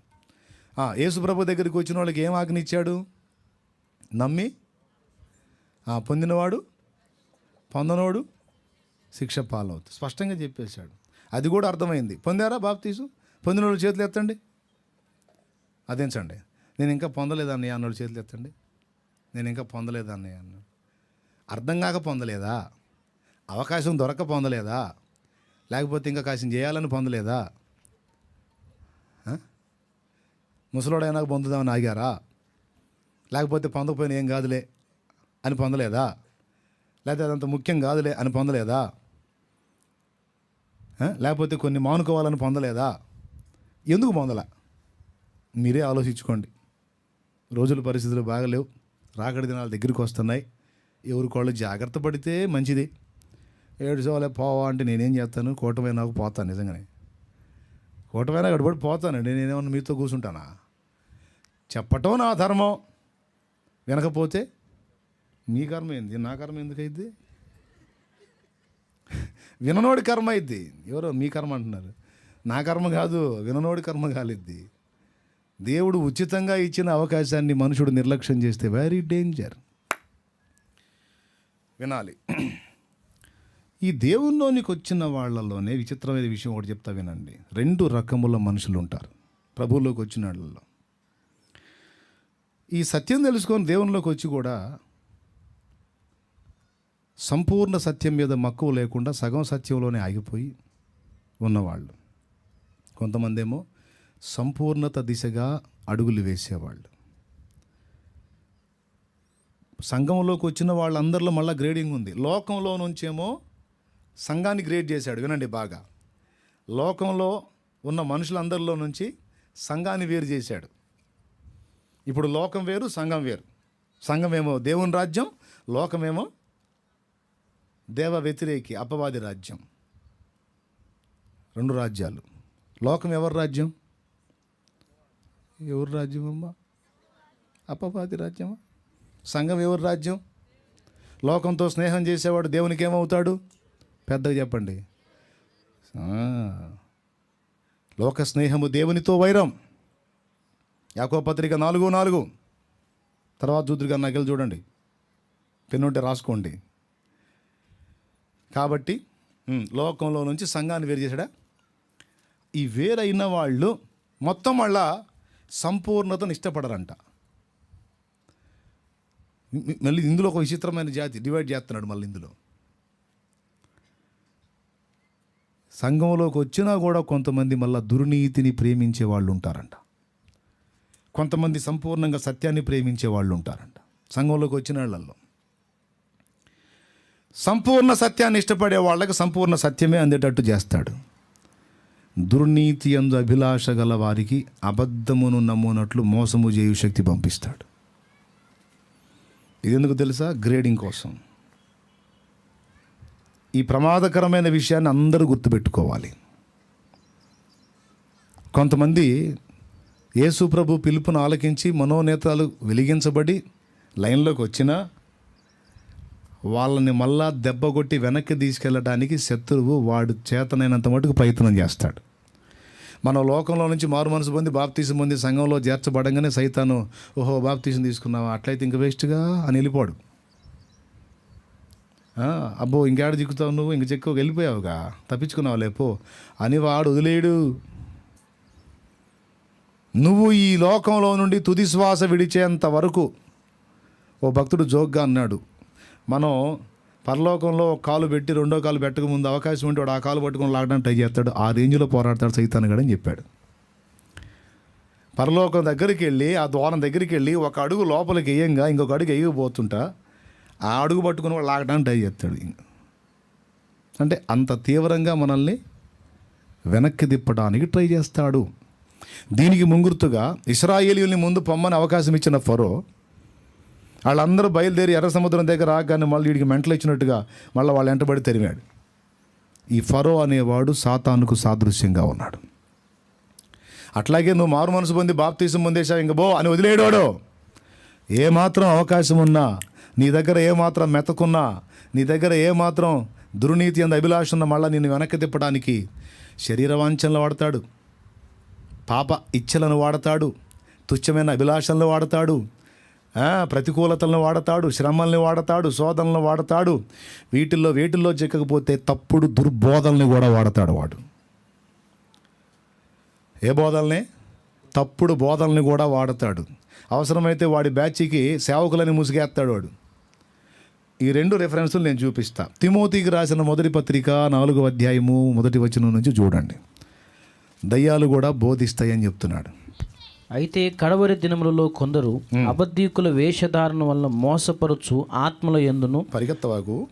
అయితే కడవరి దినములలో కొందరు అబద్ధీకుల వేషధారణ వలన మోసపరచు ఆత్మల యందును దయ్యముల బోధ యందును లక్ష్యముంచి విశ్వాస భ్రష్టులగుదురని ఆత్మ తేటగా చెప్పుచున్నాడు. అది చూడండి, రక్షణలోనికి వచ్చిన వాళ్ళని పరలోక రాజ్యమునకు హక్కుదారులు కాకుండా మళ్ళా క్రీస్తును విసర్జించి వెనక్కి తిరగడానికి వాళ్ళని శ్రమ పెడతాడు లూసిఫర్.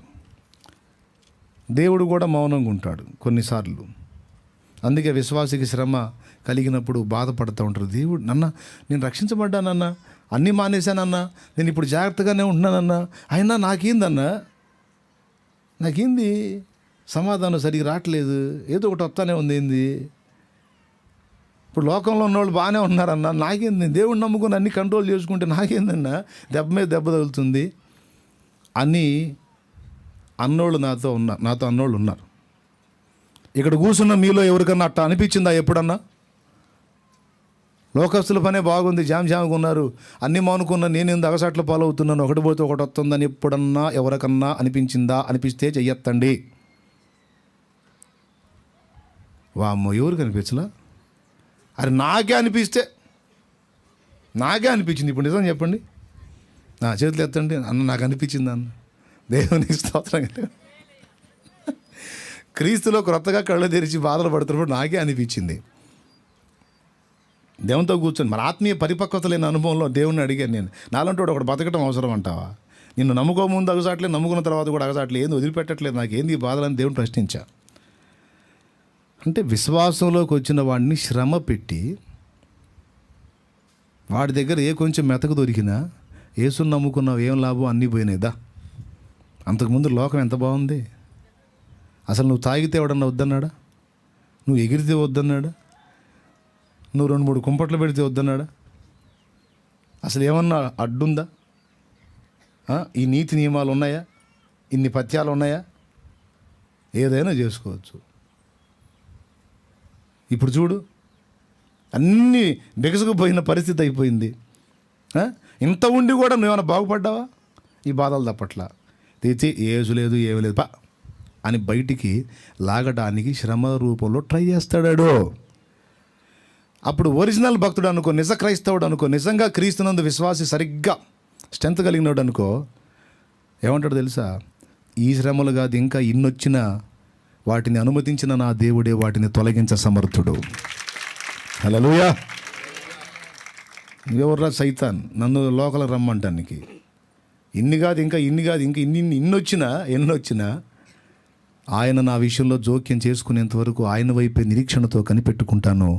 తప్పకుండా వీటన్నిటి నుంచి నన్ను విడిపిస్తాడు. శోధింపబడిన మీదట నేను సువర్ణమై మారెదను. శోధింపబడిన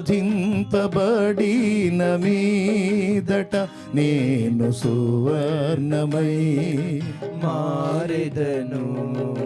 నేను వెళ్ళే మార్గము నా యేసుకే తెలియును.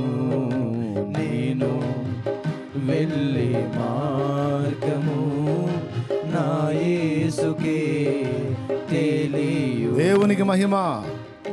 వాడు శ్రమ మీద శ్రమ, ఇబ్బంది మీద ఇబ్బంది, సమస్యలు ఎక్కువయ్యేటట్టు సైతాన్ చేస్తుంటే దేవుడు వాడిని అడ్డగించడు, మౌనంగా చూస్తాడు. ఎందుకో తెలుసా? మరి నీలో ఒరిజినాలిటీ తేలాలిగా. అరే భూమి మీద మన ఇంట్లో పని మనిషిని పెట్టుకోవాలంటే నీ టెస్ట్లో, అలాంటిది పరలోకంలో సింహాసనం ఇవ్వాలి, నీ కిరీటం ఇవ్వాలి, శాశ్వతంగా నిన్ను తన యొద్ద ఉంచి నీకు ఒక గొప్ప స్థానాన్ని ఇవ్వాలంటే మరి ఆయన టెస్ట్ చేసుకోవద్దు. 30 సంవత్సరాలు ఉద్యోగం చేయడానికి 30 ఏళ్ళు చదువు. ఈ 30 ఏళ్ళ చదువులు అన్నీ క్వాలిఫై కావాలి. మళ్ళీ ఏ ఒక్కటి పోయినా మళ్ళీ అనుమానిస్తాడు ఉద్యోగం ఇవ్వడం. 30 ఏళ్ళు ఉద్యోగం రావాలంటే 30 ఏళ్ళు కష్టపడి చదవాలి. మొత్తం 60కి దండేసి సెలవుగా ఇక పోయా అని పంపిస్తారు. స్తోత్రం అయ్యా, అంతేనా?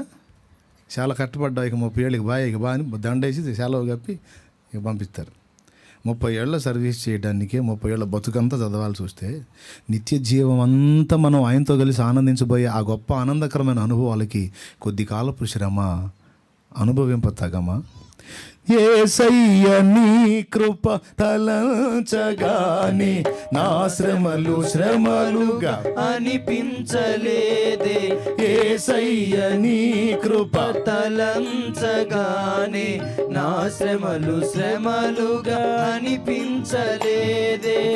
నీవు నాకిచ్చే మహిమ ఎదుట ఇవి ఎన్న తగినవి కావే. నీవు నాకి ఆ కీబోర్డ్ సౌండ్ తగ్గించరా ప్రసాద్? ఎదుట ఇవి ఎన్న తగినవి కావే. సుగుణాల సంపన్నుడా, స్తుతి గానాల వారసుడా, జీవింతును నిత్యము నీ నీడలో ఆస్వాదింతును నీ మాటల మకరందము. హల్లెలూయా. మరి అంత గొప్ప మహిమను పొందబెట్టేటప్పుడు ఇంత చిన్న శ్రమ తట్టుకుంటావా లేదా? విశ్వాసం ఉంటుందా ఊడిపోయిద్దా చూద్దామని కనిపెట్టుకుంటాడు. వాడు ఏదో ఒకటి తీసుకొస్తా ఉంటాడు, ఈయన మౌనంగా కనిపెడతా ఉంటాడు. యాసిడ్ పడితేనేగా original gold duplicate gold rolled gold రంగు తేలేది. నకిలీ బంగారం అనుకో ఒరిజినల్ బంగారం కన్నా కూడా చమక్ అంటుంటుంది. యాసిడ్ పోసామనుకో, కొంచెం దాని మీద యాసిడ్ వేసామనుకో, ఆ పైన ఉన్న ఆ రంగు పూసిన రంగు అంతా పోయి అసలు రంగు బయటపడింది. అదే ఒరిజినల్ గోల్డ్ అనుకో, యాసిడ్ పడే కొద్దీ దాని షైన్ అప్ పెరుగుతూ ఉంటుంది, దాని వర్ణం మారిపోతూ ఉంటుంది, ఇంకా చమకాయిస్తూ ఉంటుంది ఒరిజినల్ గోల్డ్. నాకు తెలిసి అంతే. మీరేం అదో రకంగా చూస్తున్నారు, అట్టే ఉండదు అన్నట్టు, అంతేనా? ఒక నిజ క్రైస్తవుడై, ఒక సత్య సంబంధై, ప్రభువుని సత్యమును ప్రేమించువాడైతే శ్రమ వచ్చే కొద్దీ ఎక్కువ వద్ది దేవుని పట్ల ఆసక్తి. ఒక నకలీ క్రైస్తవుడైతే అటు ఇటుగా ఉండకుండా, అటు ఇటు కాకుండా మధ్యస్థంగా ఉండి బలహీనుడై ఉండి తేడా అయితే శ్రమ తగలగానే అడ్రస్ కూడా కనపడ్డం. ఏంది రావట్లేదు చర్చికి? నేను రాలే, ఎందుకంటే మనకు సెట్ కావట్లేదులే, ఎందుకని సెట్ కావట్లేదు? అబ్బా మనం వెళ్ళాం కానీ అబ్బా అది మనకి సూట్ కావట్లేదు. ఏం సెట్ కావట్లేదు, ఏం సూట్ కావట్లేదు. ఏదో బాప్తీసం కూడా పొందాలి హడావుడి కాదు, పొందాం కూడా. మనం పొందేందుకు మనల్ని అబ్బాయి పొందాం కానీ మనకేం పెద్ద లైన్గా లేదులే. అడగపోయిన కానీ ఇంకా బాధలు ఎక్కువైనాయి. బాధలు పోతే ఆడికి బాప్తీసం కూడా పొందితే బాధలు ఎక్కువైపోయినాయి. మరి ఇప్పుడు బాప్తీసం సంగతి, బాప్తీసం లేదు, గీప్తీసం లేదు, ఏం లేదు. మరి అన్నీ చెప్పి తీసుకుని నాకు బతుకాలం వదిలిపెట్టడాన్ని 24 అంటాం. ఎన్ని 24 అంటాం, అన్నీ నెరవేరుతాం. ఏంది ఆయన ఇప్పుడు నాతో నీకెందుకు, నీకు పోయేది నువ్వు పోరాదు. ప్రతి ఒక్కడు నా క్లాస్ బీకేవాడే అండ్ ఇంకోసారి మళ్ళీ ఇటు వచ్చి అడగకుండా. దేవునికి స్తోత్రం. నకిలీ సరుకు అంతా ఇట్ట బయటపడిద్ది అన్నమాట. ఒరిజినల్ సరుకేమో ఇన్ని బాధలు పడుతున్నావు వదిన.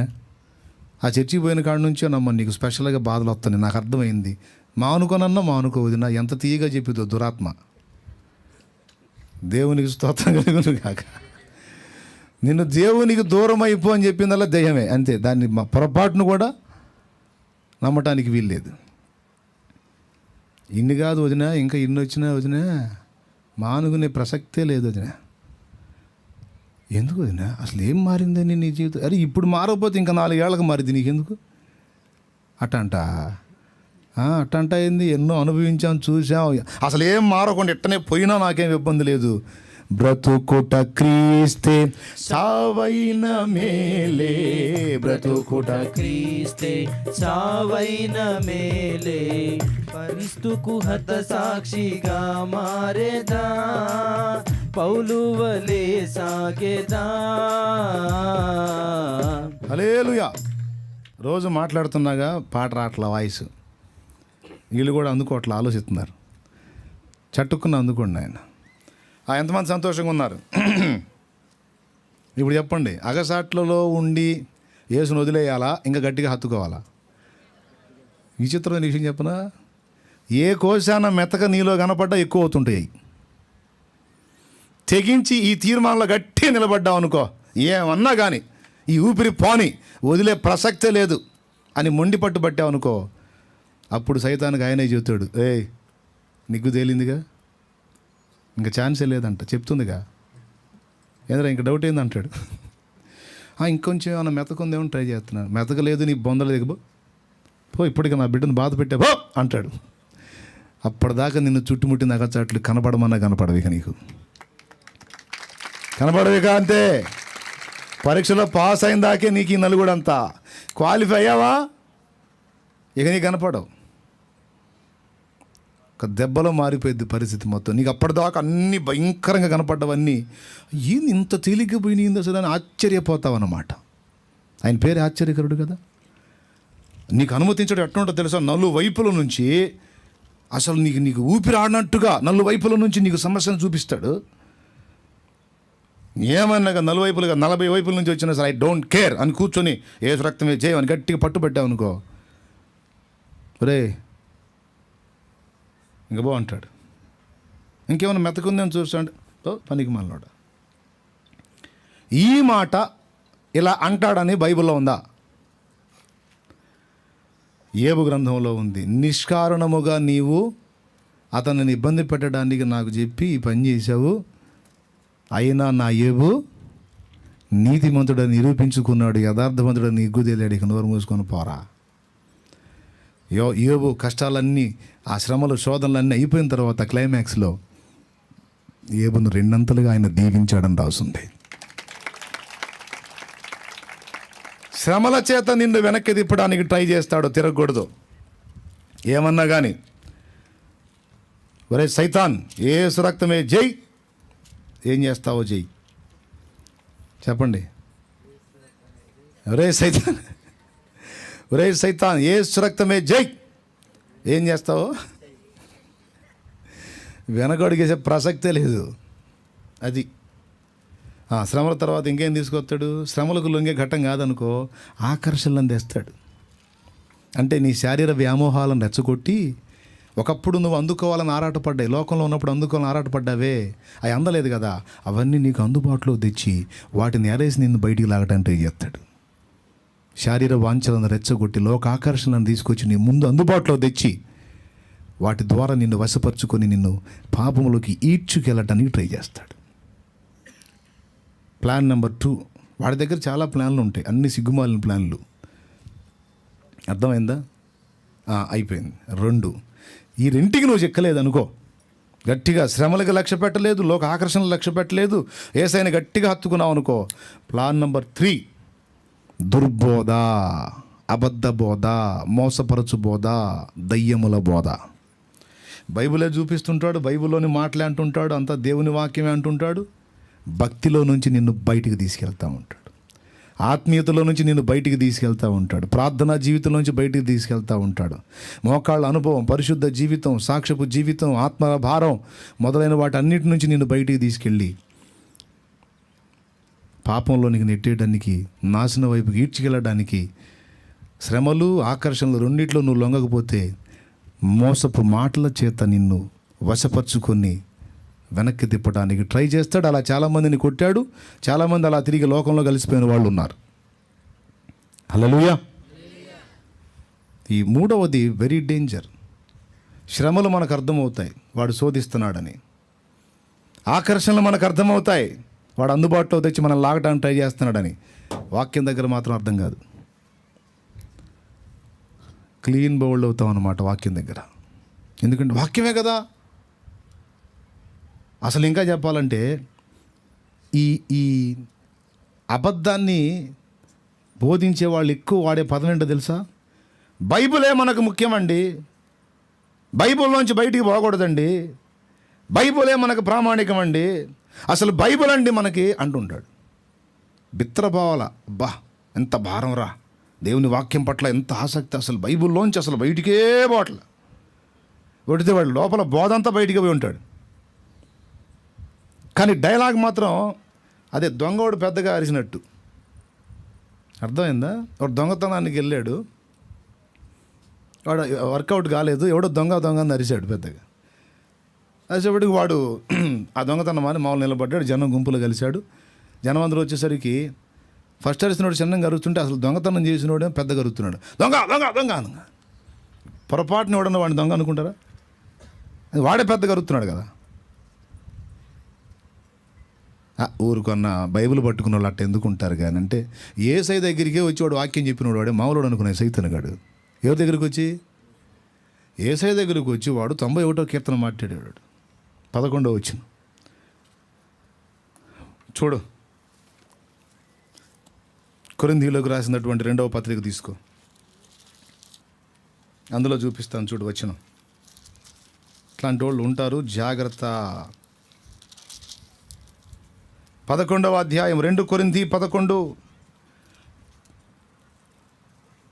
14వ వచనం. ఇది ఆశ్చర్యము కాదు. 13వ వచనం. ఏలయనగా అట్టివారు క్రీస్తు యొక్క అపోస్తుల వేషము ధరించుకున్న వారై ఉండి దొంగ అపోస్తులను మోసగాండ్రకు పనివారునై ఉన్నారు.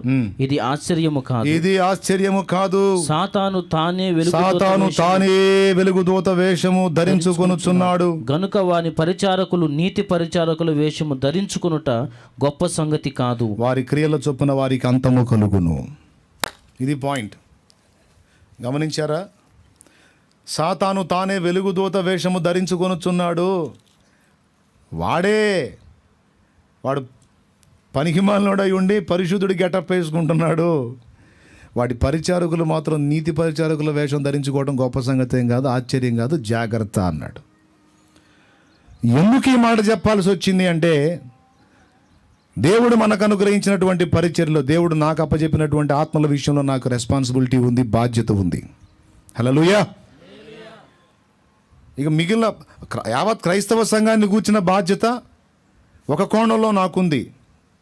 కానీ అందుకు ప్రత్యేకంగా కొంతమంది సమూహాన్ని దేవుడు నాకు ఆత్మల్ని ఇచ్చాడు కనుక వారిని జాగ్రత్తగా కాపాడి దేవుని రాజ్యానికి ప్రభు చెంతగా చేర్చాల్సిన బాధ్యత కూడా నా మీద ఉంది. సార్వత్రిక సంఘానికి హింట్ ఇవ్వాలి. దేవుడు నాకు అప్పగించినటువంటి మంద విషయంలో కూడా నేను జాగరూకుడై ఉండాలి కనుక తండ్రి సన్నిధి పరిచర్యలో ఆసక్తి కలిగి ఇందులో ఏకీభవించి ఫాలో అవుతున్నటువంటి విశ్వాసులు, సేవకులు, పరిచారకులు ఏ ఊర్లో ఉన్నా, ఏ రాష్ట్రంలో ఉన్నా, ఏ దేశంలో ఉన్నా, ఏ గ్రామంలో ఉన్నా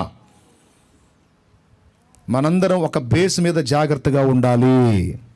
చెవికి వినబడుతున్న ప్రతి మాట నమ్మకూడదు. చెవికి వినబడుతున్న ప్రతి విషయాన్ని సత్యమని భ్రమించకూడదు. వాక్య సారాంశమా కాదా, దేవుని లేఖనం దానికి ఒప్పుకుంటుందా లేదా, దీన్ని గురించి దైవజనులు ఏం మాట్లాడారు, దీన్ని గురించిన సత్యం ఏంటనే గ్రహింపు లేకుండా తొందరపాటు నిర్ణయాలు తీసుకోకూడదు.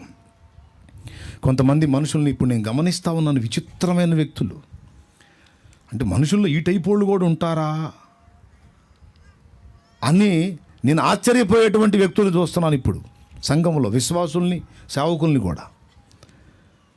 అందుకే చెప్తున్నా, జాగ్రత్త.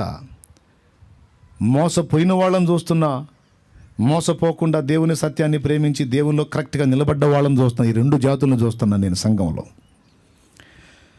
కొంతమంది సత్యం ఒక పక్క స్పష్టంగా కనబడుతున్నా ఎంత కఠినంగా దాని గురించి మాట్లాడుతున్నారో బాధ కలిగింది. ఏంది ప్రభువా, వీళ్ళు క్రైస్తవులు అని చెప్పుకుంటున్నారు, నీ బిడ్డలే అని చెప్పుకుంటున్నారు, బైబిల్ పట్టుకొనే తిరుగుతున్నారు, ఇంత క్లియర్గా కొన్ని విషయాలను గురించి మాట్లాడుతుంటే ఎందుకు ఇంత కఠినంగా మాట్లాడుతున్నారు, ఎందుకు ఇంత దుర్మార్గంగా వ్యవహరిస్తున్నారు, ఎందుకు ఇంత ఘోరంగా దుర్భాషలు ఆడుతున్నారు, వ్యంగ్యంగా మాట్లాడుతున్నారు, హేళన చేస్తున్నారు, ఎందుకు ప్రభువా అని దేవుని అడిగినప్పుడు దేవుడు చూపించిన వచనం ఏంటో తెలుసా? నువ్వు ఎంత మొత్తుకున్నా వారికి వినబడదురా అని చెప్పాడు దేవుడు. స్తోత్రం. నువ్వు ఎంత మొత్తుకొని నీ గోల వాళ్ళకి 100 సార్లు చెప్పినా వాళ్ళకి ఎక్కదురా అన్నాడు. ఎందుకు ప్రభువా అంటే అదంతే. ఎందుకు ఎక్కదు అంటే వారికి వాత వేయబడిన మనస్సాక్షి ఏర్పడింది. వారి మనస్సాక్షి వాత వేయబడింది, ఎక్కదు. ఇక వాళ్ళకి ఎంత చెప్పినా నీ ఘోష వాళ్ళకి అర్థం కాదు. వాళ్ళకి అర్థమైంది ఒకటే, నిన్ను ఎగతాళి చేయటమే, నిన్ను హేళన చేయటమే, నిన్ను తప్పు పట్టడమే, నీలో రంధ్రాలు వెతకటమే. అవేం లక్ష్య పెట్టద్దు. నేను నీకు అప్పచెప్పిన పని సజావుగా చేసుకుంటా ముందుకు సాగిపో, వాళ్ళ సంగతి నేను చూసుకుంటాను అనేది దేవుని వాక్. దేవునికి మహిమ. నేను నీకు ఇచ్చిన మందను హెచ్చరించి ఇలాంటి వాళ్ళ గురించి అని దేవుడు మాట్లాడు. అందుకే జాగ్రత్త చేస్తున్నాను. తప్పలా ఇప్పుడు ఈ తరహాలో గళం ఎత్తాల్సి వచ్చింది. ఆ వచనం చూపించాడన్న ఎక్కడ ఉందండి? రా 2 తెసలోనిక పత్రిక రా. తెసలోనికలకు రాసిన 2 పత్రిక 2వ అధ్యాయము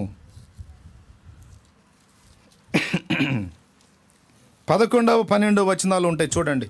ఇందుచేత సత్యమును నమ్మక దుర్నీతి యందు అభిలాష గల వారి యందును. ఇప్పుడు ఈరోజు ఇక్కడికి వచ్చినటువంటి వాళ్ళల్లో తండ్రి సన్నిధి మినిస్ట్రీస్ అనే చెప్పిన దానికి చెందనోళ్ళు కూడా ఉన్నారు. వేరే సంఘాలకు చెందిన సేవకులు, విశ్వాసులు, పరిచయాలు అందరూ ఉన్నారు. అయితే సంతోషం ఏంటంటే అభిమానించి వచ్చారు. మీ సంఘాలు మీ అయినప్పటికీ, తండ్రి సన్నిధి మినిస్ట్రీస్ బోర్డు కింద మీరు లేనప్పటికీ మీరు ఏసై కింద ఉన్నారు. తండ్రి సన్నిధి మినిస్ట్రీస్ ఏం గొప్ప కాదు, అదేం పెద్ద తోపేం కాదు. అంటే తోపు అంటే లోకంలో ఘనమైనది, గొప్ప అనే పదాన్ని వాడతారు కదా, అందుకని బ్లంట్గా వాడాను.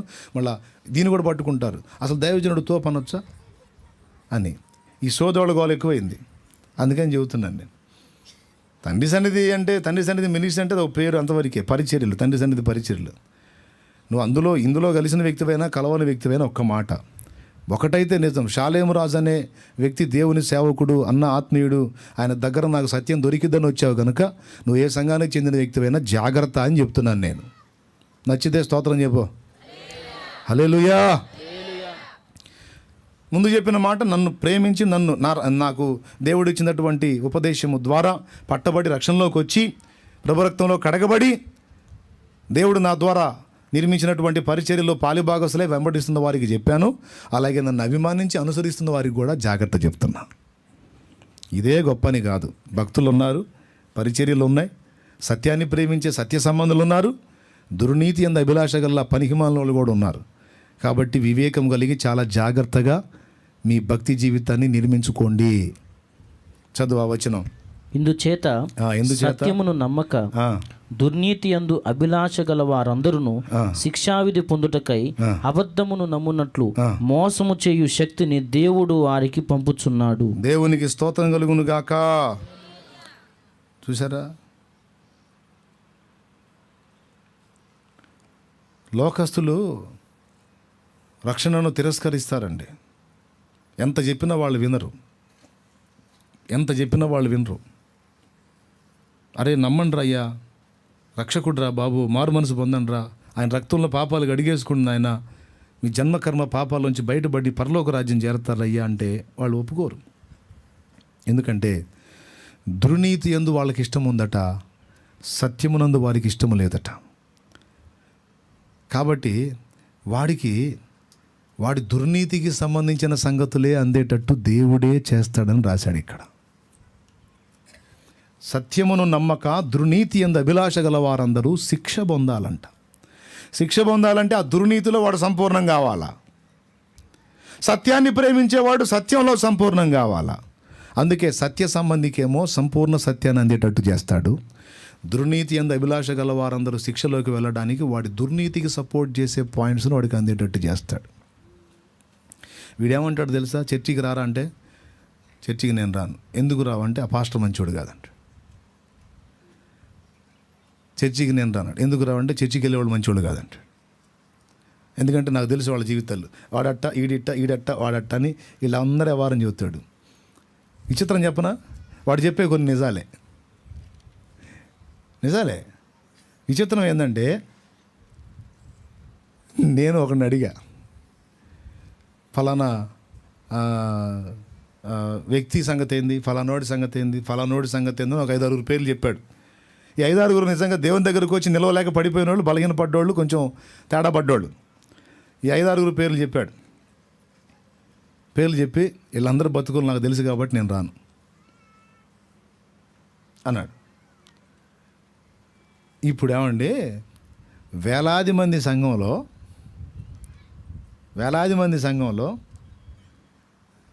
మెజారిటీ ఏది ఉంది, మైనారిటీ ఏది ఉంది? వీడు చెప్పిన 4-5 ఉన్నారు. అన్ని వేల మంది సంఘంలో ఈ 4-5 ఎంత? వీడు సత్య సంబంధి అయితే వీడి దృష్టి ఎటుపోయింది తెలుసా? ఈ 4-5 మీద కాదు, ఆ వేల మంది యథార్థంగా ఉన్న వాళ్ళ మీదకి పోయింది. కానీ వీడి మైండ్ ఎటుపోయింది? ఈ 4-5 మీదకి పోయింది. అంటే అర్థం ఏంటి? ముందు వీడి దగ్గర ఉన్నది లోపం ఏంటంటే దుర్నీతి. వీడు తేడా, వీడికి రావటం ఇష్టం లేదు. ఎందుకు రావు అంటే ఈ వంక అడ్డం పెడతాడు అనమాట. విచిత్రం చెప్పునా? వాడికి అదే ఇష్టం కదా, అందులోనే వాడు ఉండాలి కదా. వాడు అందులోనే ఉండటానికి సపోర్టివ్గా ఈ 4-5 సాక్ష్యాలు వాడికి అందేటట్టు దేవుడే అనుమతించాడు. ఇది నమ్మగలరా? ఈ 4-5 జీవితాలు వాడికి అందేటట్టు దేవుడే అవకాశం ఇచ్చాడంటే నమ్మగలరా? అక్కడ చూడండి, సత్యమును నమ్మక దుర్నీతి యందు అభిలాష గల వారందరూ శిక్షావిధి పొందినట్లు మోసము చేయు శక్తిని దేవుడే వారికి పంపుతున్నాడు. ఎంతమందికి అర్థమైందో ఏమో. అర్థమైతే చేతులు ఎత్తండి. చాలా వందనాలు. ఒకటి మాత్రం అర్థమైందన్నయ్య, నువ్వు సింపుల్గా ముగిస్తానని ఇప్పట్లో వదిలేటట్లేవు అనుకోవకండి. ప్రాబ్లం ఏంటంటే నా దగ్గర వాచ్ పెట్టలే ఎవరు. అది పెట్టిందా చెబుతానే ఉంటాను నేను. దేవునికి స్తోత్రం, హల్లెలూయా. దుర్నీతి యందు అభిలాష గల వారందరికీ మోసము చేసే శక్తిని దేవుడే వారికి పంపుతున్నాడు. టైం ఏం కాలేదు, చాలా టైం ఉంది. అయినా నేనేమి చెప్పను, ముగింపులోకి వస్తున్నా. ఈ వచనాన్ని అండర్లైన్ చేసుకోవాలి. ఇందులో నేను ఉండకుండా జాగ్రత్త పడాలని తీర్మానించుకోవాలి. ఏది? దుర్నీతి బ్యాచ్లో మన హృదయంలో ఏముండాలి? సత్యం నాకు తెలియాలని, సత్యంలో నేను నడవాలని నా ఆశయ్యా. సత్యం నాకు తెలియాలని, సత్యంలోనే నడవాలని నా ఆశయ్యా. సర్వ సత్యంలోకి నడుచుటకు పంపబడిన వాడ ఇప్పుడే దిగిరమ్మయ్యా. సర్వ సత్యంలోకి నడుపుటకు పంపబడిన వాడ ఇప్పుడే దిగిరమ్మయ్యా. నాలో నీవు, నీలో నేను. ఆమేన్. నాలో నీవు, స్తోత్రం. నీలో నేను కలిసి ఉండాలయ్యా. మనం కలిసి ఉండాలయ్యా. కలిసి ఉండాలయ్యా. మనం కలిసి ఉండాలయ్యా. దేవునికి మహిమ. ఓకే, ఇదేమో లోకస్తులకి అసలు రాకుండా మోసం చేసే శక్తిని పంపించి వాళ్ళని ఆడే కూర్చోబెడతాడు. వాడు అందులోనే కూర్చోడానికి సంఘంలోకి వచ్చి చెడిపోయిన వాళ్ళు ఉంటారే కొంతమంది, వచ్చి మళ్ళీ వెనక్కి జారిన వాళ్ళు వీళ్ళ బతుకులు వాడికి అందుబాటులో తీసుకెళ్తుంటాడు. దేవుడే అనుమతిస్తాడు. వాడికి అన్నీ అయ్యే పిక్చర్లు కనపడుతుంటాయి. ఎందుకంటే వాడు అందులోనే కూర్చోవాలా. ఎందుకంటే వాడికి దుర్నీతి అంటే ఇష్టం, సత్యం అంటే ఇష్టం లేదు. దుర్నీతి అంటే ఇష్టం కదరా, నువ్వు అందులోనే కూర్చో. నువ్వు ఇంకా అందులో పరిపూర్ణంగా పాపంలో కావటానికి సపోర్టివ్ వీళ్ళందరూ బతుకులు చూడు. నేను ఒక విషయం చెప్పనా, ఎవరైనా చెడిపోయిన వాళ్ళ జీవితాల్లో నీకు పదే పదే అందుబాటులోకి వచ్చి వాళ్ళని బట్టి నువ్వు బలహీన పడుతున్నావు అంటే వాళ్ళకి కాదు మూడింది, నీకు మూడిందని అర్థం. ఎంతమందికి అర్థమైందో ఏమో మరి, నిజంగా అర్థమైందా? తేడా పడ్డోళ్ళ బతుకులు పదే పదే నీ దగ్గరికి వస్తున్నాయి అనుకో, మూడింది వాళ్ళకి కాదు నీకు. Very danger. అందుకే తొందరపడి ఎవడి పర్సనల్స్ వినొద్దని చెబుతాను నేను. అవి ఎందుకు వినిపిస్తున్నాడు తెలుసా సైతాన్ నీకు? అక్క నీకు తెలుసా ఆమె ఎంత ప్రార్థన చేసిద్ది, మొన్న ఇట్లా తేడా పడిందంట అక్క, ఆయన ఎంత బాగుంటాడు, మొన్న ఇట్లా తేడా పడ్డాడంట అక్క అని ఏ చెల్లన్నా వచ్చి నీకు చెప్పిందంటే ఆమె ద్వారా దురాత్మ నీ దగ్గరికి వచ్చి ఆ భక్తురాలు బలహీనపడిందనే సాక్ష్యం నీకు వినిపిస్తే నీలో పాపం పట్ల కొద్దిగా మెతకొచ్చిద్ది. అర్థమైందా? అట్లా చిన్నగా ఇంకొకటి వినపడేటట్టు చేసి చివరికి నువ్వు బలహీనపడేటట్టు చేస్తాడు వాడు. ఫస్ట్ ఆ స్వరం నీ దగ్గరకు రాగానే నోరు మొయ్, దాన్ని వినటం వల్ల నాకు వచ్చే ఉపయోగం సైతాన్ గోల. తీసేయి. ఆమె పడ్డదో లేదో, అది నిజమో నిందో ఎవడికి తెలుసు, నాకు చెప్పోక ఇవ్వరు. కానీ మనం అట్లా ఖండించే బుద్ధి ఉండదు మనలో చాలామందికి. ఇంపైన మాట అన్నట్టు ఏంది ఒక్క నిమిషం ఆగు, అన్నం పొయ్యి మీద పెట్టి వచ్చాను, ఇప్పుడే స్టవ్ ఆపేసి వస్తాను, అయిపోయినాక చెబుతాను. కాదు జస్ట్ ఏమైందా బాబా ఏమి ఇంట్రెస్టో లోకల్ విషయం వినాలంటే. ఈ చెత్త వ్యవహారం ఎవరికైతే ఉందో వాళ్ళు ఖచ్చితంగా బలి. వినొద్దు. పనికి మాలిన వ్యర్థ విషయాలకు చెవినివ్వద్దు. అది నీ దగ్గరకు వస్తుంది, ఆ మాట నీ దగ్గరకు వస్తుందంటే సాతాను నిన్ను శోధించడానికి వేరే వాళ్ళు పడిపోయినాయి నీ దగ్గర తెస్తున్నాడు. ఇది నీకు స్కెచ్. వాడు పడిపోయాడు, ఈడి పడిపోయాడు, వాడు పడిపోయాడు, ఈడి పడిపోయాడు అండి పద్దాకలు ఆ మాటలు వింటున్నప్పుడు నేను పడ్డా ఏం కాదు, వాళ్ళు పడి బాగానే ఉండాలిగా, నేను కూడా పడ్డాక ఒకసారి ట్రై చేద్దాం, నేను కూడా పడదాం అన్నట్టుగా వచ్చింది నీ మైండ్. చెవులు గలవాడు ఈ సత్యమును వినును గాక, మైండ్ బాగా అందరికీ పనిచేయను గాక. దేవునికి స్తోత్రం. కాబట్టి వద్దు. మనం ఏ కాడికి దేనికి చెవినివ్వాలో తెలుసా? దేవుని యందు స్థిరంగా నిలిచి దేవుని కొరకు భగ్గున మండి దేవునిలో పరిపూర్ణ సిద్ధి పొంది అనేక ఆత్మల్ని గెలిచి దేవుని కొరకు సరిగ్గా నిలిచినటువంటి వాళ్ళ విషయాలే మనం వినడానికి ఇష్టపడాలి. దేవునికి మహిమ. చెప్పగట్టిగా. వాళ్ళ వ్యవహారం ఇది, వీళ్ళ వ్యవహారం ఇది, వీళ్ళ సంగతి ఇది, వాళ్ళ సంగతి ఇది అని ఊరికే పక్క వాళ్ళ విషయాలన్నీ తీసుకొచ్చి నీ చెబుతూ ఉంటారు కొంతమంది. సేవకుల్లో కూడా ఉన్నారు. అవన్నీ తీసి అవతల పడేయాలి. సెల్ ఫోన్లో వచ్చినా సరే అట్లాంటి ఫలానా వ్యక్తి విషయాలు వినండి అని సెల్ ఫోన్లో వచ్చినా సరే తీసేయాలి. చూడకూడదు, ఓపెన్ కూడా చేయకూడదు. ఓపెన్ చేస్తే అందులోంచి దయ్యపు స్వరం నీకు వినపడుద్ది. అర్థమైందా? ఏం చేద్దాం ఇప్పుడు అందరికీ ఇంటి మీద సరిగ్గా ఆకులు లేకపోయినా జేబులో మాత్రం ఇంతలో సెల్ ఉంటుంది, అందుకని చెబుతున్నాను. హల్లెలూయా. అందరికీ చెప్తున్నాను, తస్మాత్ జాగ్రత్త. చెవికి వినబడుతున్న ప్రతి విషయాన్ని నమ్మొద్దు. సర్పపు స్వరం విన్నందున హవ్వ నాశనమైంది. ఆదాం వినలా, అందుకే ఆదాం బుక్ అవ్వాల, హవ్వ వింది బుక్ అయింది. కాబట్టి సైతాన్ ఏ విధంగా నీ దగ్గరకు వస్తాడో జాగ్రత్త పడి చెవికి వినబడుతున్న ఇతర విషయాల్లో, ఇతర వ్యక్తుల జీవితాల్లో ఉన్న పర్సనల్స్ వినడానికి ఎప్పుడు ట్రై చేయొద్దు. ఎంతమందికి అర్థమైందే? రైట్. అవి వినేవాళ్ళు ఉన్నారు, వాళ్ళకి అందేటట్టు చేస్తాడు. మనం ఏది వినాలి? దేవుని సంగతులు వినాలి. పరిశుద్ధులు దేవుని నీతి క్రియలు వినాలి. ఓకే, అయిపోయింది. ఒక్క మాట చివరిగా ఫినిషింగ్ టచ్ ఇచ్చేసి ముగిచ్చేస్తాను. సంఘంలోకి వచ్చిన వాళ్ళలో కూడా సగం సత్యం పిచ్చోళ్ళు ఉన్నారు, సంపూర్ణ సత్యం పిచ్చోళ్ళు ఉన్నారు. నాకు సంపూర్ణ సత్యం కావాలనుకునే బ్యాచ్ ఒకటి, సగం సత్యం చాలనే బ్యాచ్ ఒకటి. ఏం చేస్తాడు తెలుసా? సంఘంలోకి వచ్చిన వాళ్ళని అవకాశం దొరికితే పూర్తిగా వెనక్కి లాగడానికి చూస్తాడు. వెనక్కి వచ్చే స్థితి లేదురా, కాస్త మొండిగానే ఉన్నారు, గట్టిగానే ఉన్నారు అనుకుంటే కనీసం కిరీటం అన్న వీడికి దక్కకూడదు, సింహాసనం అన్న వీడికి దక్కకూడదు, వీడు పరలోకంలో ఉన్నత స్థానంలో ఉండకూడదు, వీడు దిగజారిపోవాలన్నట్టుగా కనీసం మనకు ఉన్నత స్థానం అన్న దక్కకుండా దిగజార్చడానికైనా ట్రై చేస్తాడు. అవకాశం ఉంది కాబట్టే ప్రకటనలో నీ కిరీటము ఎవడును అపహరింపకుండా జాగ్రత్త పడన్నాడు. ఉందా మాట? ఎక్కడుందో? అవకాశం ఉంటే శ్రమల ద్వారానో ఆకర్షణల ద్వారానో దుర్బోధ ద్వారానో లోకంలోకి తీసుకెళ్ళడానికి ట్రై చేస్తాడు.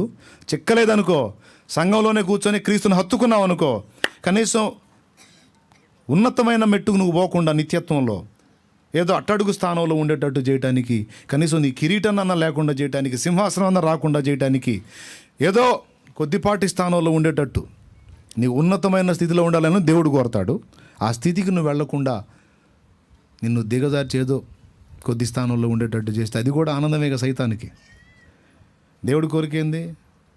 100 మంది పిల్లలు ఉంటే 100 మంది పిల్లలు మొత్తం పాస్ కావాలి ఫస్ట్ క్లాస్లో అని. వీడేం చేస్తాడు? అందరినీ ఫెయిల్ చేయడానికి చూస్తాడు.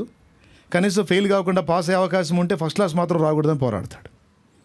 ఎంతమందికి అర్థమైందో ఏమో. అర్థమైతే చేతులు ఎత్తండి ఒకసారి. ఏమర్థమైంది? ఏమర్థమైందంటే నీ ముఖం అర్థమైంది, మాకేం అర్థమైందంటారు. సాతానుగాడి యొక్క దాడండి. ఎలా ఉండాలి మన పోరాటం? కిరీటము పొందేవాని పోరాటం లాగా ఉండాలి. సగం సగం కాదు. భక్తుడు పాడాడు కదా, సింహాసనం ఎక్కేటట్టు ఉండాలి. బళా నమ్మకమైన మంచి దాసుడా దాసురాల నా బిడ్డ దా, నువ్వు కింది స్థాయిలో కాదు, నీ సింహాసనం మీద ఉండటానికి అర్హురాలివిరా అని పిలవాలి.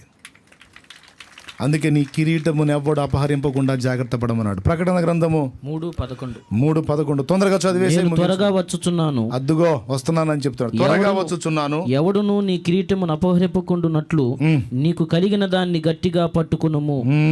అది ఏ సత్యములో నువ్వు కట్టబడ్డావో, ఏ విశ్వాసంలో నువ్వు పట్టబడ్డావో, ఏ పునాది మీద నువ్వు ఏర్పరచబడ్డావో, నిర్మించబడ్డావో, ఏ విశ్వాసం చేతబట్టుకున్నావో ఆ సత్యవాక్యమును, ఆ విశ్వాసమును గట్టిగా చేతబట్టి ఉండు.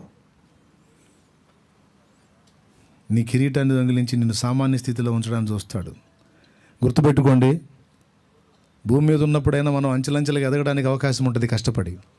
ఒక్కసారి పరలోకం వెళ్ళి అక్కడ జడ్జిమెంట్ అయిపోయిన తర్వాత నువ్వు ప్లాట్ఫారం గతి అంటే ప్లాట్ఫారంలోనే ఉండాలి నిత్యత్వం అంతా. నీకు సింహాసనం అంటే సింహాసనం నిత్యత్వం అంతా ఉంటుంది. అక్కడ కూడా ప్రభు అప్పుడేదో తేడా పడ్డా కానీ ఇప్పుడు మళ్ళీ ట్రై చేసి ఒక్కొక్క మెట్టు ఎక్కి ఆ ప్లేస్కి వెళ్ళేదా అంటే అవకాశం లేదమ్మా. లేఖనంలో చెప్పే కదా, అది నిత్యమైన తీర్పు అని. ఒకసారి జడ్జిమెంట్ అయిందంటే ఏ ప్లేస్ ఇస్తే ఆ ప్లేసేనమ్మా. ప్రభా ఇక నిత్యత్వం అంతా నాకు ఇదేనా? నిత్యత్వం అంతా అదేనే కదరా నిత్య తీర్పు అంటే. అందుకే కిరీటము పొందునట్టుగా పరిగెత్తమన్నాడు. పోరాడునప్పుడు నియమ ప్రకారం పోరాడుకుంటే వాడి కిరీటం దొరకదు. కిరీటము పొందునంతగా పరిగెత్తమన్నాడు. ఒట్టిగా ఉన్నాయి ఆ బైబిల్లో ఈ మాటలో. కాబట్టి ఫస్ట్ రక్షణలోనికి వచ్చిన నిన్ను రక్షణలో నుంచి వెనక్కి తిప్పడానికి ట్రై చేస్తాడు. అట్లా కాకుండా, వెనక్కి తిరగకుండా, దేనికి వెరవకుండా క్రీస్తులో నిలబడితే కనీసం దుర్బోధ ద్వారానే తిప్పడానికి చూస్తాడు. అలా కూడా చిక్కకుండా నువ్వు నిలబడితే కనీసం నువ్వు తెలుసుకొని ప్రకటించే సత్యంలోనైనా సగం సత్యం దారి మళ్ళేటట్టు చేస్తాడు. సంపూర్ణ సత్యం చేతబట్టిన వాడికి కిరీటం, సగం సత్యంలో ఉన్నవానికి కింది స్థానం. నరకానికైతే వెళ్ళడు కానీ గొప్ప మహిమనైతే పోగొట్టుకుంటాడు, గొప్ప స్థానాన్ని అయితే పోగొట్టుకుంటాడు. మరి అందుకే న్యాయపీఠపు తీర్పు రేపు. ఆ న్యాయపీఠపు తీర్పులో ఎవడు సత్యం చెప్పాడు, ఎవడు సగం సత్యం చెప్పాడు, ఎవడు సంపూర్ణ సత్యం చెప్పాడు, ఎవడిది కరెక్టు, ఎవడిది రాంగ్, మొత్తం అందరి ముసుగులన్నీ లాగి అందరి సంగతులు ఆడ బయట పెడతాడు. నీ తప్పురా, నీ దొప్పురా, నీది ఇదిరా అని. ఇంకెంతకాలంలో? కొద్ది కాలమేగా. ఆయన వచ్చేది కొద్ది కాలమే, మనం పోయేది కూడా కొద్ది కాలమే. ఇంకెంతకాలం? కాబట్టి అందరూ జాగ్రత్త పడాలి. ఏముండాలి తీర్మానం?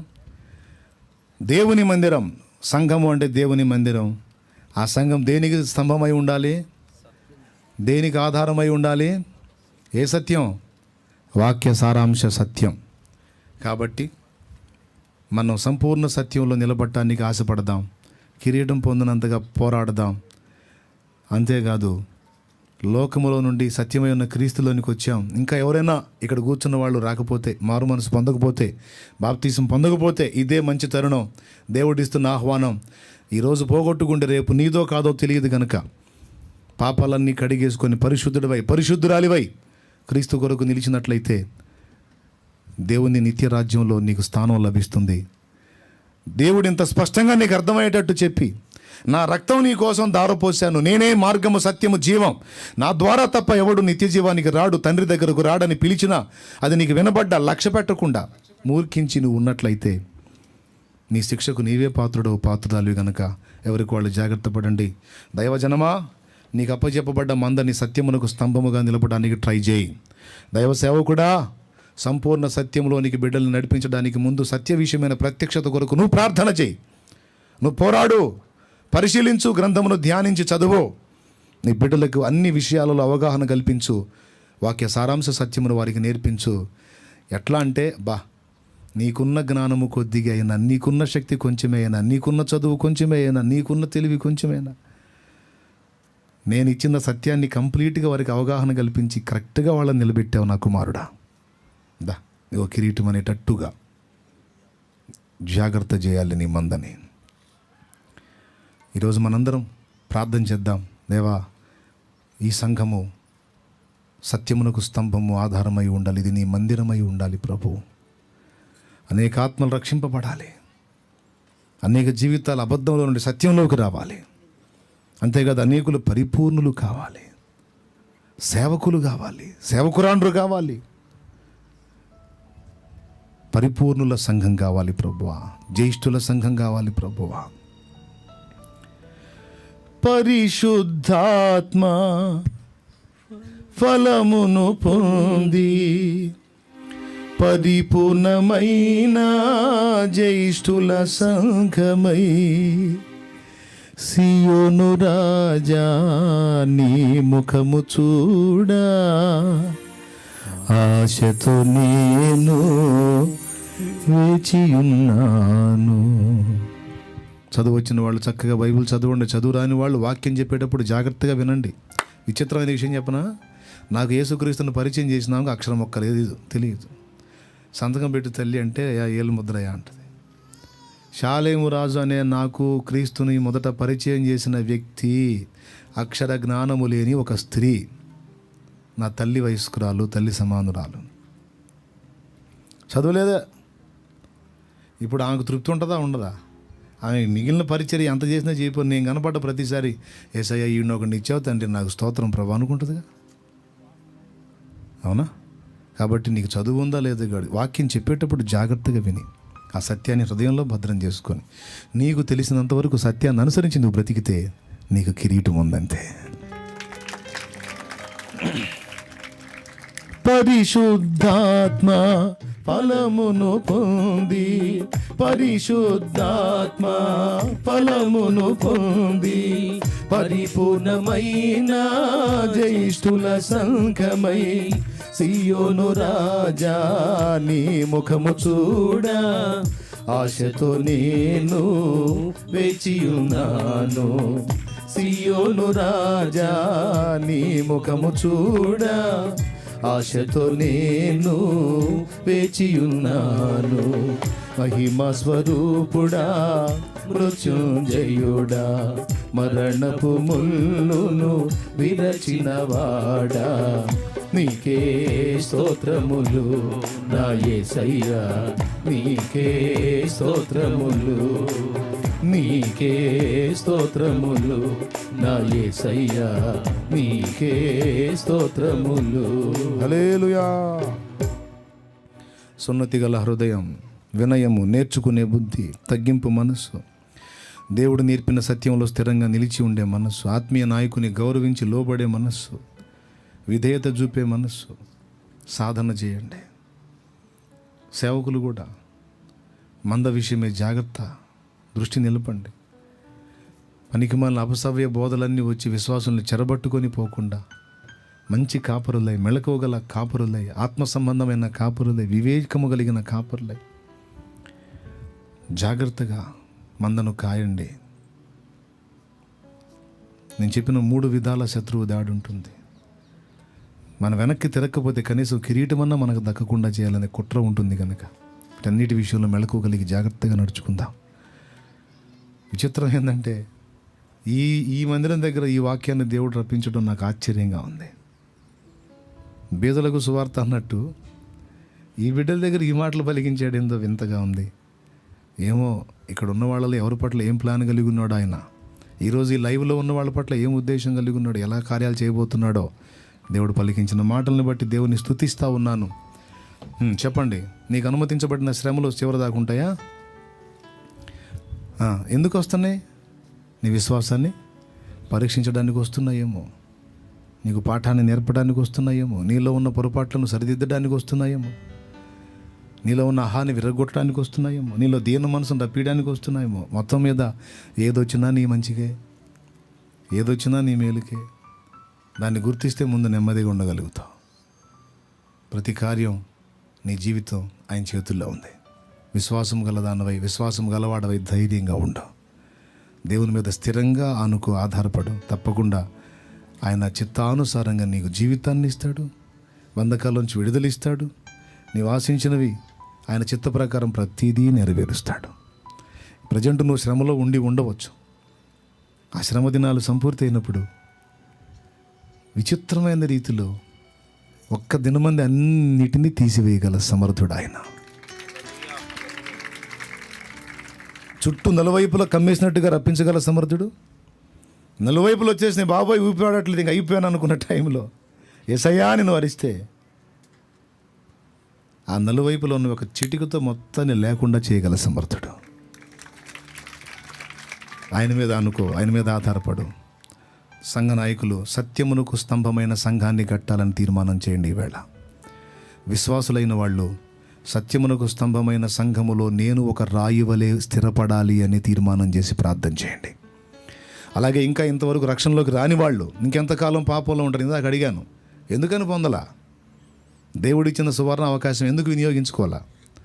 కనీసం ఈ రోజన్నా ఒక తీర్మానం చేయండి.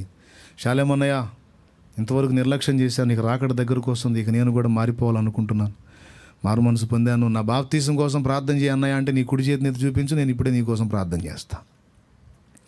నా రక్షణ కోసం ప్రార్థన చేయన్నయ్య, చేతులు ఎత్తిన ఒకసారి లేచి నిలబడండి, అక్కడే లేచి నిలబడండి, ప్రార్థన చేస్తాను, నేను మీ రక్షణ కోసం ప్రార్థన చేస్తా. దేవునికి మహిమ కలుగును గాక.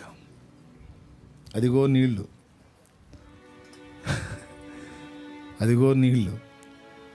నేడే రక్షణ దినం, ఇదే అనుకూల సమయం.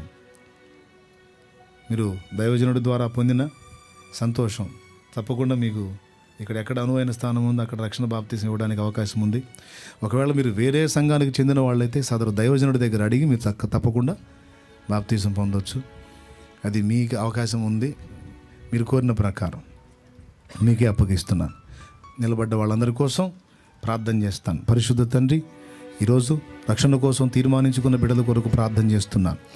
బిడ్డలందరినీ నీ దయగల చేతికి అప్పగిస్తున్నాను. అనేక మంది లేచి ఒక మంచి తీర్మానాన్ని ప్రకటించారు. ఇప్పటికే ఆలస్యం చేసేవిగా ఆలస్యం చేయదలుచుకోలేదు.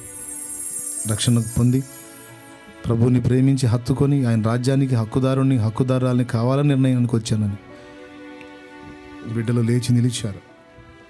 వీరందరినీ జ్ఞాపకం చేసుకో. ఈ ఆత్మలన్నిటినీ నీ చేతికి అప్పగిస్తున్నాను. ఇంత మంచి తీర్మానం సభాముఖంగా చేసిన ఈ బిడ్డల్ని దుష్టుడు ఆపకుండా వాడిని బంధించి దూరపరుస్తున్నాను. వారు రక్షణ పొందడానికి వారికి అవకాశం కల్పించు, స్వేచ్ఛనివ్వు, ప్రోత్సాహాన్నివ్వు. వారు బాప్తీసం సగం పొందినట్టే ప్రభువా.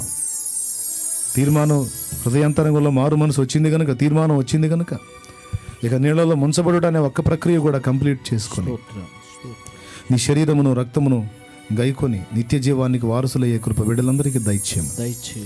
అలాగే కూర్చున్న వాళ్ళు ఎవరైతే నేను సత్యమునకు స్తంభము లాంటి సంఘమును కట్టాలి, సత్యమునకు స్తంభమైన సంఘమును కట్టాలని దైవజనులు తీర్మానించారో వారిని బలపరచు, అభిషేకించు.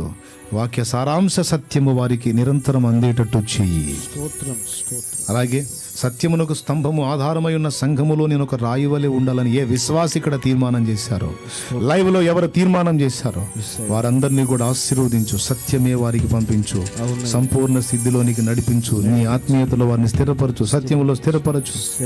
ఈ పరిచర్యలో బిడ్డల్ని స్థిరపరచమని బిడ్డలందరినీ చేతికి అప్పగిస్తూ యేసు నామములో ప్రార్థించి జవాబులు పొందామని నమ్మి నిన్ను స్తుతిస్తున్నాం తండ్రి.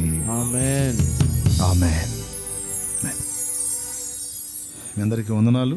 నాకు ఈ అవకాశం ఇచ్చిన దైవజనులు తమ్ముడు ఏలియా ప్రత్యేక వందనాలు తెలియజేస్తూ ఉన్నాను. ఆయన ఫ్యామిలీ ఇక్కడ పరిచర్య చేస్తున్నారు. సంఘం, ఇక్కడ ఉన్న సంఘ బిడ్డలందరూ కూడా ప్రత్యేక వందనాలు.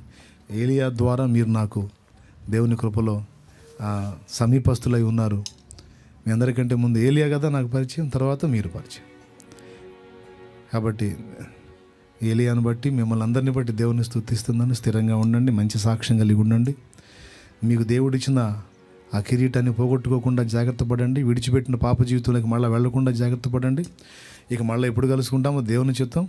ప్రభుకే స్తోత్రం. మీరు నమ్మకంగా కలిసి ఐక్యంగా కష్టపడి మంచి సాక్ష్యం కలిగి ఆత్మల కొరకు భారంతో ప్రార్థించి ప్రయాసపడితిరా, అనతి కాలంలో ఈ మందిరం ఇంకా విస్తరించడానికి మళ్ళీ కలుస్తా. ప్రభుకే మహిమ. రైట్, చివరి ప్రార్థన ఆశీర్వాదంతో ముగించుకుందాం. ఏలియా చెప్పేది ఏమైనా ఉందా? మాట్లాడే విషయాలు ఏమైనా ఉన్నాయా? అధ్యక్షుల వారికి సమయం ఇస్తున్నాను. నన్ను ఆహ్వానించిన తమ్ముడు ప్రత్యేక వందనాలు. అధ్యక్షులకు ప్రత్యేక వందనాలు. లైవ్లో ఉన్నటువంటి టీం అంతా, లైవ్లో ఉన్న బిడ్డలందరూ, ఆత్మీయులు, తర్వాత వినబోతున్న వాళ్ళందరికీ కూడా హృదయపూర్వక వందనాలు తెలియజేస్తూ ఉన్నాను. దైవాశీస్సులు, శుభాలు, సెలవు. సమయం వారికి ఇస్తున్నాను.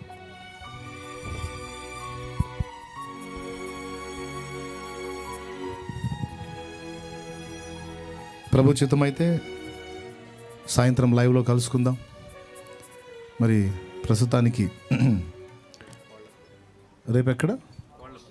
దేవుని చిత్తమైతే రేపు కోలలపూడి ప్రకాశం జిల్లా అనేది, ఇది కూడా ప్రకాశం జిల్లానే. రైట్. మొన్న గుంటూరు జిల్లాలో జరిగింది. ఇప్పుడు ప్రకాశం జిల్లా ఇది ఒకటి. తర్వాత కోళ్ళపూడి అంటారు, కోలలపూడి. అసలు కోలలపూడి హైవే ప్రక్కన ఉన్న ఊరు అది. అది ఏ మండలం కింద వస్తుంది? మార్టూరు మండలం సంథింగ్. మండలం ఏదో తెలియదు కానీ మార్టూరు మండలమేనా? కోళ్ళపూడి, మార్టూరు మండలం కోళ్ళపూడి అంటే అక్కడ దేవుడు పరిచర్య ఇచ్చాడు. అక్కడ కలుసుకుందాం దేవుని సెలవు అయితే. లైవ్లో ఉన్న వాళ్ళకి చెప్తున్నాను, రేపు కూడా లైవ్లోకి అందుబాటులోకి వస్తారు అనుకుంటున్నా. ఈ పండుగలో, ఈ సంతోషంలో మీరు కూడా పాలుభాగస్తులు. వచ్చిన ప్రతిసారి ఏదో ఒక మంచి సందేశం విని మీరు బలపడతారని ఎదురు చూస్తూ ఉన్నాను. దైవాశీస్సులు, సెలవు. అమ్మా, ఇప్పుడు వాడాక ఇప్పుడు గొంతు బాగలేదు. రోజు మాట్లాడతానన్న పొద్దున్న సాయంత్రం భయంకరంగా ఉంటుందేమో. ఏం పాడాలి? చెమ్మగిల్లు కళ్ళలో పాట. సరే, ఓ పల్లవి చరణం పాడదాం. వాళ్ళు సపోర్ట్ చేస్తారు, నేను గొంతు కలుపుతాను. నీవు మోసిన నిందకు ప్రతిగా పూదండ ప్రభు ఇచ్చునులే, నీవు పొందిన వేదనలన్నీ త్వరలో తీరిపోవునులే. నీ స్థితి చూసి నవ్విన వారే సిగ్గుపడి దినమొచ్చేనులే.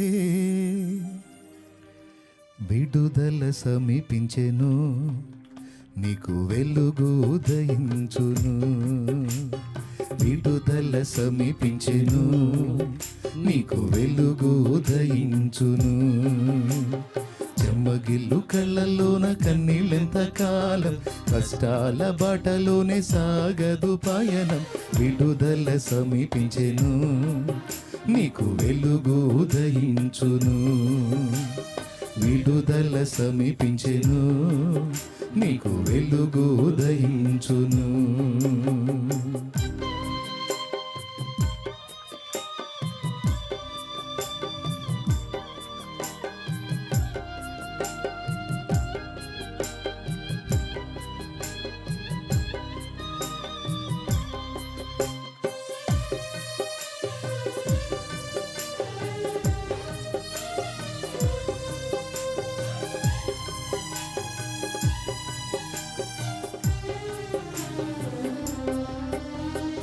అనుభవించిన లేమి బాధలు ఇకపై నీకు ఉండవులే. అక్కరలో నా ఉన్న వారికి నీవే మేలు చేసేవులే.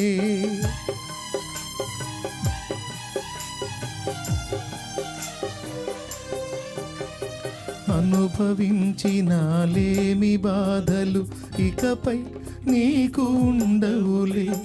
అక్కరలో నా ఉన్న వారికి నీవే మేలు చేసేవులే. మొదట నీ స్థితి కొంచెమే ఉన్న తుదకు వృద్ధిని పొందునులే.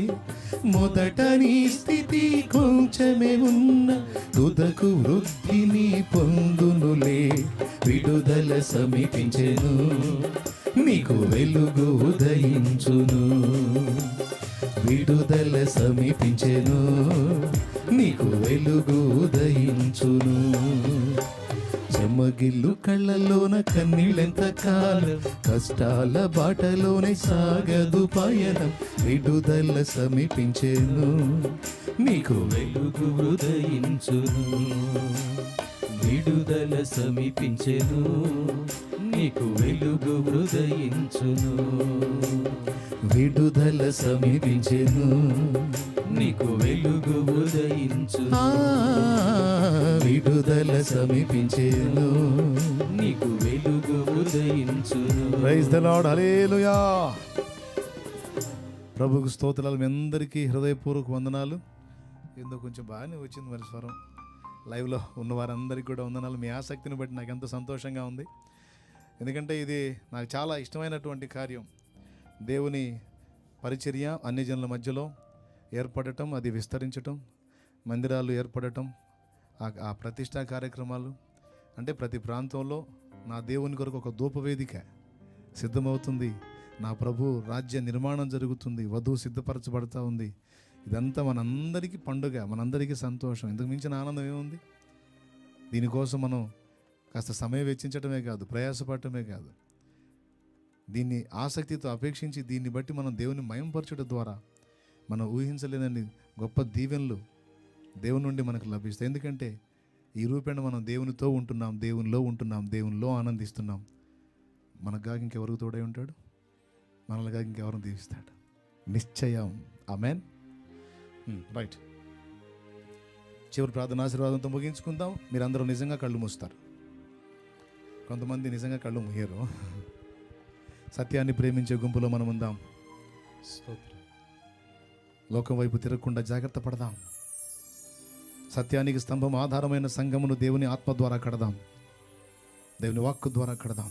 అందరం ప్రార్థన చేద్దాం. దేవా, థ్యాంక్ యూ, థ్యాంక్ యూ, అందరం ప్రార్థన చేద్దాం. అందరం ప్రార్థన చేద్దాం.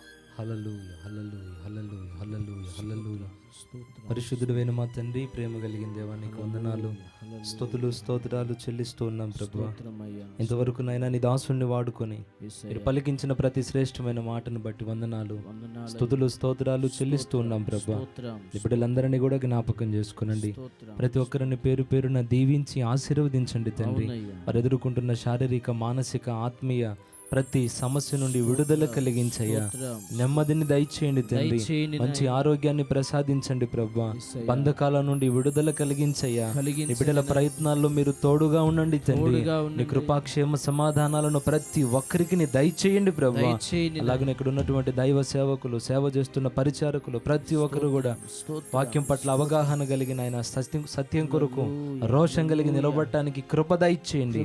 అలాగే ఇక్కడ జరుగుతున్న పరిచర్యను ఇక ముందు రోజుల్లో నానాటికి అభివృద్ధిని దయచేయండి ఆయన, విస్తరింపజేయండి.